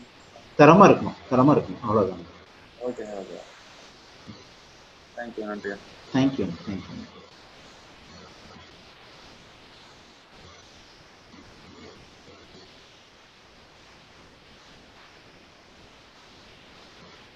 ஐ திங்க் இதில் கொஸ்டின் வந்து அவங்க டாக்டர் ஹேனான் ஒருத்தவங்க வந்து major minor for Tamil subjects அப்படின்னு சொல்லிட்டு ஒரு கேள்வி கேட்டிருக்காங்க. அந்த அவங்க மேடம்க்கு நான் சொல்றது வந்து ஹேனா மேடத்துக்கு வந்து நான் சொல்றது வந்து தமிழ் சப்ஜெக்ட்ல நீங்க பாத்தீங்கன்னா இப்போ இந்த உலக தமிழ் ஆராய்ச்சி நிறுவனம் அவங்க வந்து ஃபண்டிங் கொடுக்குறாங்க. அதுக்கப்புறம் வந்து நீங்க கொலாபரேஷன் பண்ணும்போது வந்து இந்த central institute of English and foreign languages அப்படின்னு சொல்லிட்டு அந்த இன்ஸ்டியூட் கூட கொலாபரேஷன் பண்ணலாம், யூஜிசி அப்ரோச் பண்ணலாம், ஐசிஎஸ்எஸ்ஆர் அப்ரோச் பண்ணலாம். அதுக்கப்புறம் யூஜிசியில் ஸ்ட்ரைடுன்னு சொல்லிட்டு ஒரு ப்ரோக்ராம் வந்து இப்போ ரீசெண்டாக போட்டிருந்தாங்க. இது எல்லாத்துக்குமே நீங்கள் வந்து என்ன பண்ணலான்னா you can apply. So Tamil டிபார்ட்மெண்ட்டுக்கு வந்து நிறைய இந்த மாதிரி ஆப்பர்ச்சுனிட்டிஸ் எல்லாம் இருக்குங்க. ஸோ இந்த மாதிரி 5 ஃபண்டிங் ஏஜென்சி வந்து தமிழுக்குன்னே இருக்கு. வணக்கங்க ஐயா. வணக்கங்க. பேர் முனைவர் பா கோகுல்நாத்ங்க ஐயா. கேபிஆர் கல்லூரியில் தமிழ் துறை பேராசிரியராக இருக்கிறேங்க. சொல்லுங்க ஐயா. சிறப்பாக இருந்துச்சுங்க ஐயா. செஷன் வந்து ரொம்ப எங்களுக்கு எங்கள் கல்லூரியிலையும் ரிசர்ச் செல் அப்படிங்கிற ஒரு செல் மூலிமா நிறையா இந்த மாதிரி ரிசர்ச் ஃபண்டிங் ஏஜென்ட் தொடர்பாக நடத்துகிறாங்க ஐயா. ஆனால் அவங்க நிறைய வந்து காமர்ஸ் தொடர்பாக நடத்துகிறங்காட்டி இப்போ தமிழ் துறைக்குன்னு தனிப்பட்ட இருக்கக்கூடிய அந்த லிங்க் ஏதாச்சும் இருக்குங்களாங்க ஐயா? 2வது இப்போ இந்த கூகுள் ஸ்காலர், ஸ்கோப் அப்படின்னு எல்லாம் நம்ம கட்டுரைகளை அதில் பதிவிடுறோம் இல்லைங்களாங்க ஐயா? ஆமாங்க. அது போக இன்னும் நிறைய என்னென்ன தளங்கள் இருக்கு அப்படிங்கிறது கொஞ்சம் சொன்னா தெளிவா இருக்குங்க ஐயா. ஓகேங்க. இப்போ நீங்க வந்து இப்போ கூகுள் ஸ்காலர், இந்த ஸ்கோப்பஸ், இந்த இது இருக்குது, அந்த மாதிரி வந்து வித்வான் ஒன்று இருக்குங்க. சரிங்க ஐயா. வித்வான் சொல்லிட்டு அது வந்து மோஸ்ட்லி லாங்குவேஜஸ் நிறைய அதுல வந்து பதிவிடுறாங்க. நீங்க அதை கூட யூஸ் பண்ணலாம். அதுக்கப்புறம் வித்வான், ஆமாங்க வித்வான். சரிங்க. வித்வான் ஒன்று இருக்குங்க. அப்புறம் இதை பத்தி நீங்க சொன்னீங்க இல்லையா, இந்த தமிழ் துறைக்கு வந்து நான் சொன்ன மாதிரி இந்த 5 ஆப்பர்ச்சுனிட்டி இருக்கு. ஐசிஎஸ்எஸ்ஆருக்கும் நீங்க அப்ரோச் பண்ணலாம், யூஜிசி வந்து அப்ரோச் பண்ணலாம், அப்புறம் உலக தமிழ் ஆராய்ச்சி நிறுவனத்துக்கும் நீங்க அப்ரோச் பண்ணலாம். அதுக்கப்புறம் வந்து இந்த centre for English and foreign languages அப்படின்னு சொல்லிட்டு மைசூர் இருக்கு, அதுக்கும் நீங்க வந்து அப்ரோச் பண்ணலாம். சரிங்க. அதுக்கப்புறம் ஐசிஹெச்ஆர்னு ஒன்று இருக்குதுங்க, Indian council for historical research அப்படின்னு சொல்லிட்டு ஒன்று இருக்குதுங்க. அது வந்து நீங்க இந்த பழமையான கல்வெட்டுகளை பத்தி ஏதாவது படிக்கிறதாவோ அல்லது நம்மளோட இந்த இதெல்லாம் இருக்கு இல்லைங்களா, அந்த தொல்லியல் தொடர்பாக இருக்கக்கூடிய இந்த ஏரியாஸ் எல்லாத்துக்கும் ஃபண்டிங் அவங்க கொடுக்குறாங்க. சரிங்க. அதுல வந்து தமிழ் டிபார்ட்மெண்ட்டுக்கு ப்ரிஃபரன்ஸ் கொடுக்குறாங்க அவங்க. சரிங்க. அதாவது இந்த கிளாசிக்கல் தமிழ் அப்படின்னு சொல்லிட்டு தமிழ் டிபார்ட்மெண்ட்டுக்கு அவங்க வந்து ப்ரிஃபரன்ஸ் கொடுக்குறாங்க. ஸோ அதுல கூட நீங்க வந்து அப்ரோச் பண்ணலாம். நீங்க வந்து ஐசிஹெச்ஆர்ல வந்து கிடைக்கும். உங்களுக்கு நான் வந்து ஒரு சின்ன எக்ஸாம்பிள் நான் சொல்றேன். இப்போ வந்து நான் வந்து மைக்ரோபயாலஜி நுண்ணுயிர் துறை சார்ந்தவர். அதனால இந்த பெயிண்டிங்ஸ் இருக்கு இல்லைங்களா, சவுத் இந்தியாவில் இருக்கக்கூடிய எல்லா கோயில்கள்லயும் அந்த காலத்துல நிறைய ஓவியங்கள் இருக்குங்க. இந்த ஓவியங்கள் எல்லாமே வந்து நீங்க பாத்தீங்கன்னா அந்த காலத்துல வெஜிடபிள் பெயிண்டிங்ஸ் அப்படின்னு சொல்லிட்டு நேச்சுரலா பிளான்ட்ல இருந்து எடுக்கக்கூடிய பெயிண்ட்ஸ் வச்சு பெயிண்ட் பண்ணதான் எல்லாமே. எதுவுமே வந்து கெமிக்கல் இருக்கக்கூடிய பெயிண்டிங்ஸ் எதுவுமே கிடையாதுங்க. இந்த பெயிண்டிங் எல்லாமே என்ன ஆகுதுன்னா காலப்போக்கில் வந்து அப்படியே சிதிலம் அடைஞ்சிட்டு வருது. ஆமாங்க. இதை வந்து எப்படி ப்ரிசர்வ் பண்ணலாம். பிகாஸ் அதுல முக்கியமா வந்து நீங்க பாத்தீங்கன்னா இந்த நுண்ணுயிரிகள் தான் அதிகமா போய் அவங்கள வந்து அந்த சிதிலமடைய செய்யறது. அதுல நிறைய இந்த பூஞ்சைகள், காளான்கள் இதுதான் வந்து. ஆமாங்கய்யா. நாங்க இப்போ இடையிலையும் கூடங்க ஐயா திருப்பெருந்துறை கோயில்ல பார்த்தங்க. நிறைய அது வந்து என்னங்கய்யா, ஒரு யானைய வந்து ஒரு மிகப்பெரிய ஒரு பறவை யானைய வந்து தன்னுடைய இரையா எடுத்துட்டு போற அளவுக்கு ஒரு பறவை இருந்திருக்குங்க ஐயா. அந்த ஓவியங்கள் வந்து மாணிக்கவாசகர் காலத்துல வரைஞ்சிருக்கிறாங்க. ஆனா இன்னைக்கு காலகட்டத்துல அந்த அந்த ஓவியத்தை நம்ம பார்க்கிற போது அந்த ஒரு தெளிவு இல்லைங்க ஐயா. 2வது இன்றைய கால மாணவர்களுக்கும் இப்படி ஒரு பறவை இருந்துச்சு அப்படின்னு சொல்ற அளவுக்கும் கூட நம்மளுக்கு தெளிவா சொல்ற அளவு நம்ம எடுத்துக்க முடிய மாட்டேங்குதுங்க. கண்டிப்பாங்க. இதெல்லாம் தான் அதுக்கு காரணங்க. அதாங்க இப்ப நாங்க என்ன பண்ணோம்னு சொன்னீங்கன்னா, அதுக்குரிய ஒரு ரெமெடி கண்டுபிடிக்கணும் அப்படின்னு சொல்லிட்டு இதை எப்படி ப்ரொடெக்ட் பண்ணலாம் அப்படின்னு சொல்லிட்டு ஒரு சொல்யூஷன் வந்து ரெடி பண்ணோம் லேப்ல. இதுக்கு மேல வந்து ஒரு கோட்டிங் மாதிரி கொடுத்துட்டோம்னா இந்த ஃபர்தரா அதுக்கு வந்து ஒரு இந்த பாசிகளோ அல்லது வந்து அரிப்பு வந்து ஏற்படாம இருக்கும் அப்படின்னு சொல்லிட்டு இது பண்ணோம். அதுக்கு வந்து நாங்க என்ன பண்ணோம், ஃபண்டிங் வேணும்னு சொல்லிட்டு ICHRக்கு வந்து ஃபண்டிங்க்கு வந்து அப்ளை பண்ணோம். இந்தியன் கவுன்சில் ஆஃப் ஹிஸ்டாரிக்கல் ரிசர்ச்னு இது வந்து ஒரு ஸ்டூடெண்ட் வந்து PhDக்கு இந்த டாபிக்கை எடுத்து அவங்களுக்கு நாங்க கொடுத்தோம். கொடுக்கும்போது நீங்க பாத்தீங்கன்னா ICHRல இது வந்து எப்படி நாங்க சயின்ஸுக்கெல்லாம் கொடுக்க மாட்டோமே, இது வந்து ஆர்ட்ஸுக்கு மட்டும்தான் நாங்க கொடுப்போம், ஹிஸ்டரி டிபார்ட்மெண்ட், தமிழ் டிபார்ட்மெண்ட் அந்த மாதிரி இருக்கிறவங்க தான் கொடுப்போம் அப்படிங்கிற மாதிரி சொன்னாங்க. ஆனா இந்த ஏரியாவோட முக்கியத்துவத்துக்கு வந்து நாங்க திருப்பி அவங்களுக்கு ஒரு லெட்டர் எழுதி இது எவ்வளவு ஒரு முக்கியம், அதுவும் சவுத் இந்தியாவில் இருக்கக்கூடிய பெயிண்டிங் எல்லாம் எவ்வளவு வந்து டிஸ்ட்ரிபியூட் ஆயிட்டு இருக்குது அப்படின்னு சொன்ன உடனே என்ன பண்ணாங்கன்னா, நீங்க பாத்தீங்கன்னா எங்களுக்கு ஒரு 12 வருடங்களுக்கு முன்னரே வந்து எனக்கு அதுல இருந்து ஒரு 56 லட்சம் வந்து ஃபண்டு கொடுத்தாங்க. சரிங்க. ஸோ அதை வச்சு நாங்கள் வந்து பண்ணணும், நல்ல இது பண்ணோம். இப்போ கேரளாவில் வந்து நிறைய கோயில்களில் அந்த சொல்யூஷன் வந்து பெயிண்டிங்கை கொடுத்துருக்காங்க, தஞ்சாவூருக்கும் கொடுத்துருக்கோம். ஆர்கியாலஜி டிபார்ட்மெண்ட் கூட நாங்கள் வந்து ஒரு கொலாபரேஷன் வச்சு அவங்களுக்கு இதை வந்து ஹெல்ப் பண்ணிட்டு இருக்கோம்னு வைங்களேன். ஸோ எதுக்கு சொல்ல வரேன்னா நிறைய பண்ணலாம், தாராளமாக போடலாம். நீங்கள் வந்து சயின்ஸும் தமிழும் ப்ளஸ் உங்களுக்கு இருக்கக்கூடிய அந்த ஹிஸ்டரி இது எல்லாத்தையும் வந்து கம்பைன் பண்ணி கூட நீங்கள் ஒரு ப்ராஜெக்டை நீங்கள் வந்து எழுதலாம். சரிங்க சரிங்க. இந்த மாதிரி ஆராய்ச்சிக்கு தான் இப்போ வந்து முக்கியமா இந்த மாதிரி ஆராய்ச்சிக்கு தான் நிறைய ஒரு இம்பார்ட்டன்ஸ் கொடுக்குறாங்க. அதாங்கய்யா அதாங்கய்யா. ரொம்ப நன்றிங்கய்யா, தெளிவு கிடைச்சதுங்கய்யா. நன்றியாக இறுதியாக டாக்டர் சேதுராசன் அவர்கள் ஒரே ஒரு வினாக்கள் மட்டும் கேட்கின்றார். அதன் பிறகு ஐயாவினுடைய இமெயில் ஐடி சேட் பாக்ஸில் போடப்பட்டுள்ளது. கேள்விகள் ஏதாவது இருந்தால் அதில் பதிவிட்டு கேட்டுக்கொள்ளலாம்.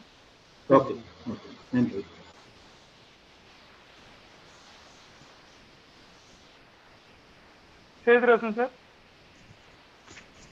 சொல்லுப்பா. கேள்விகள் என்ன கேட்கலாங்க? நான் சார்ட்ட பேசிடுறேன். சார் வணக்கம் சார். வணக்கம் சார், நல்லா இருக்கீங்களா? நான் நல்லா இருக்கிறேன். நீங்க நல்லா இருக்கிறீங்களா சார்? நல்லா. சரி சார், சொல்லுங்க. நான் சேதுராஜன், எங்க காலேஜோட காமர்ஸ் டிபார்ட்மெண்ட் பேசுறேன் சார். சரிங்க சார். क्वेश्चन கிடையாது சார், சின்ன ஒரு கிளாரிஃபிகேஷன் தான். சொல்லுங்க sir. Hello sir. Hello hello sir, கேட்கலீங்க நீங்க பேசுறது. கிளியரா பேசுறது இப்ப கேக்குதுங்க. இப்ப கேக்குதுங்களா சார்? கேக்குதுங்க. சரி சார். சார் क्वेश्चन இல்ல, சின்ன ஒரு கிளாரிஃபிகேஷன் தான். இப்ப நீங்க வந்து இப்ப இந்த குவாலிட்டி ரிசர்ச் அந்த டைட்டில் ரொம்ப நல்லாவே இருந்தது. உங்களுக்கு பிரசன்டேஷன் ரொம்ப நல்லா இருந்தது. அது உங்களுக்கு ரொம்ப தேங்க்ஸ். Hello thank you sir. சொல்லுங்க சார். பேசுங்க. சொல்லுங்க சார். கேட்கின்றது, நீங்க பேசலாம்.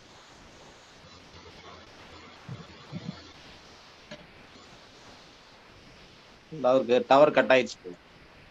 சேதுராஜன் சார் கேக்குதுங்களா? அவருக்கு இணைப்புல இருக்கு. அவருக்கு டவர் கட் ஆயிடுச்சுங்க ஐயா. அவரு சரி நம்ம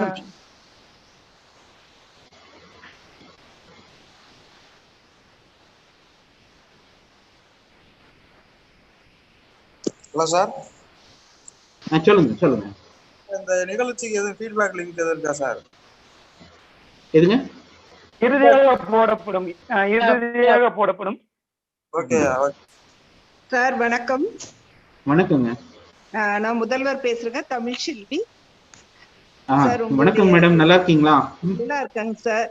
உங்களோட பிரசன்டேஷன் வந்து ஈவன் இப்போ வந்து ரிசர்ச் ஸ்டார்ட் பண்ணிக்கிறவங்களுக்கு கூட ஒரு கீழ இருந்து அவங்களுக்கு ஒரு உந்துதல் கிடைக்கிற அளவுக்கு ரொம்ப கிளாரிட்டியாவும் ரொம்ப பயனுள்ளதாகவும் இருந்தது. அதுக்கு முதல்ல உங்களுக்கு ஒரு நன்றியை தெரிவித்துக் கொள்கின்றேன்.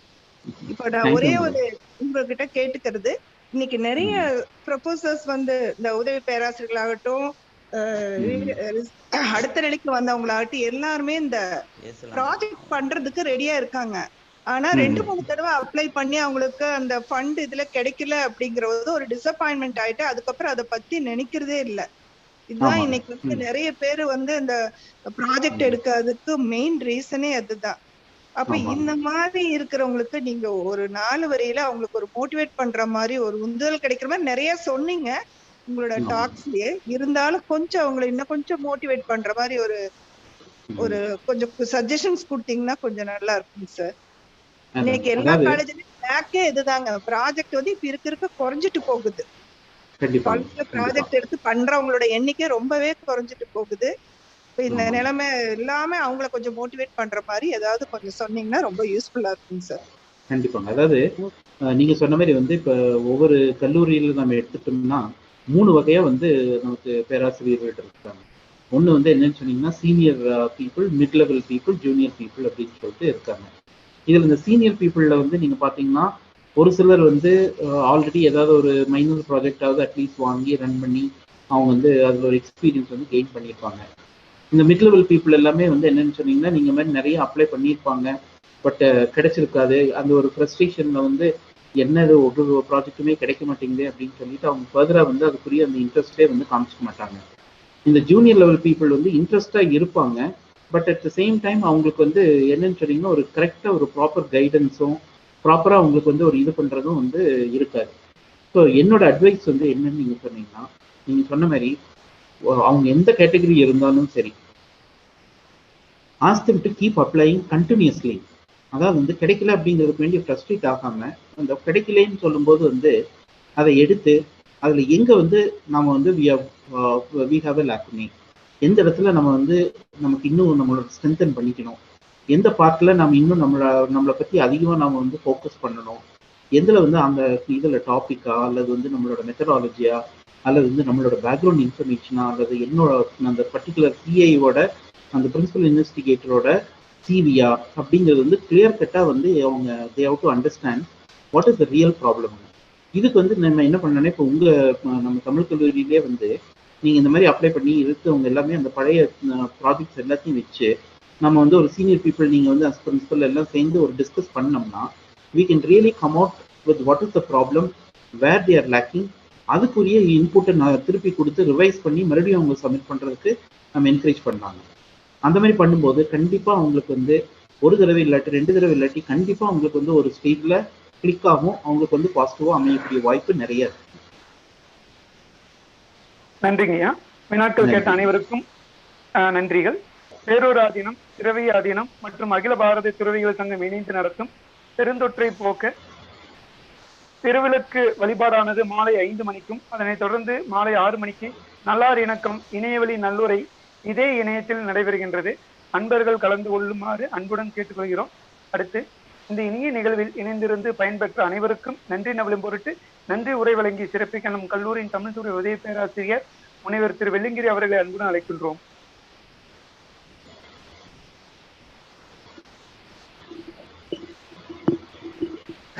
சாந்தலிங்கர் தான்மலர் வாழ்க. கேக்குதுங்க? குருமகா சன்னிதானங்களின் திருவடிகளை வணங்குகின்றேன். திரு சாந்தலிங்க அடிகளார் கலை அறிவியல் தமிழ் கல்லூரி தமிழ்துறை நடத்தி கொண்டிருக்கும் இவ்விரண்டாம் நாள் ஆசிரியர் திறன் மேம்பாட்டு பயிற்சியில் கலந்து கொண்டுள்ள அனைவருக்கும் வணக்கங்களை தெரிவித்துக் கொண்டு எனது நன்றியுரையை தொடங்குகின்றேன். நாளும் எங்களை நன்னெறிப்படுத்துவதுடன் இவ்வாசிரியர் திறன் மேம்பாட்டு பயிற்சி நடத்த ஊக்கப்படுத்தி இன்றைய நாள் நிகழ்வில் அருளுரை வழங்கி சிறப்பித்த குருமகா சன்னிதானங்களின் பொன்னார் திருவடி கமலங்களில் நன்றி மலர்களை காணிக்கையாக்கி மகிழ்கின்றேன். நல்லதொரு வரவேற்புரை நல்கிய எம் துறை பேராசிரியர் முனைவர் ப. தனப்பிரியா அக்கா அவர்களுக்கு எனது நன்றிகள். இன்றைய நாளை சிறப்பிக்கும் வகையில் நம்முடன் இணைந்து உயர்தர ஆராய்ச்சி நெறிமுறைகள் என்ற தலைப்பில் உரை நிகழ்த்தி ஆராய்ச்சி நுட்பங்கள், நல்ல ஆய்வு என்பது என்ன, அது எப்படி மேற்கொள்வது, அதில் உள்ள நடைமுறை பிரச்சனைகள் அவற்றை களையும் விதிகள் குறித்து சிறப்புற விளக்கிய பூசாக்கோ கலை அறிவியல் கல்லூரியின் மேனாள் முதல்வர் முனைவர் ஆர் ராஜேந்திரன் ஐயா அவர்களுக்கு நெஞ்சம் நிறைந்த நன்றிகளை உரித்தாக்கிக் கொள்கிறேன். இப்பயிற்சி அனைத்து வகையிலும் சிறக்க எங்களை நெறிப்படுத்தி வரும் எமது கல்லூரியின் முதல்வர், துறைத் தலைவர் ஆகியோருக்கும் துறை பேராசிரியர்களுக்கும் எம் நன்றிகள்.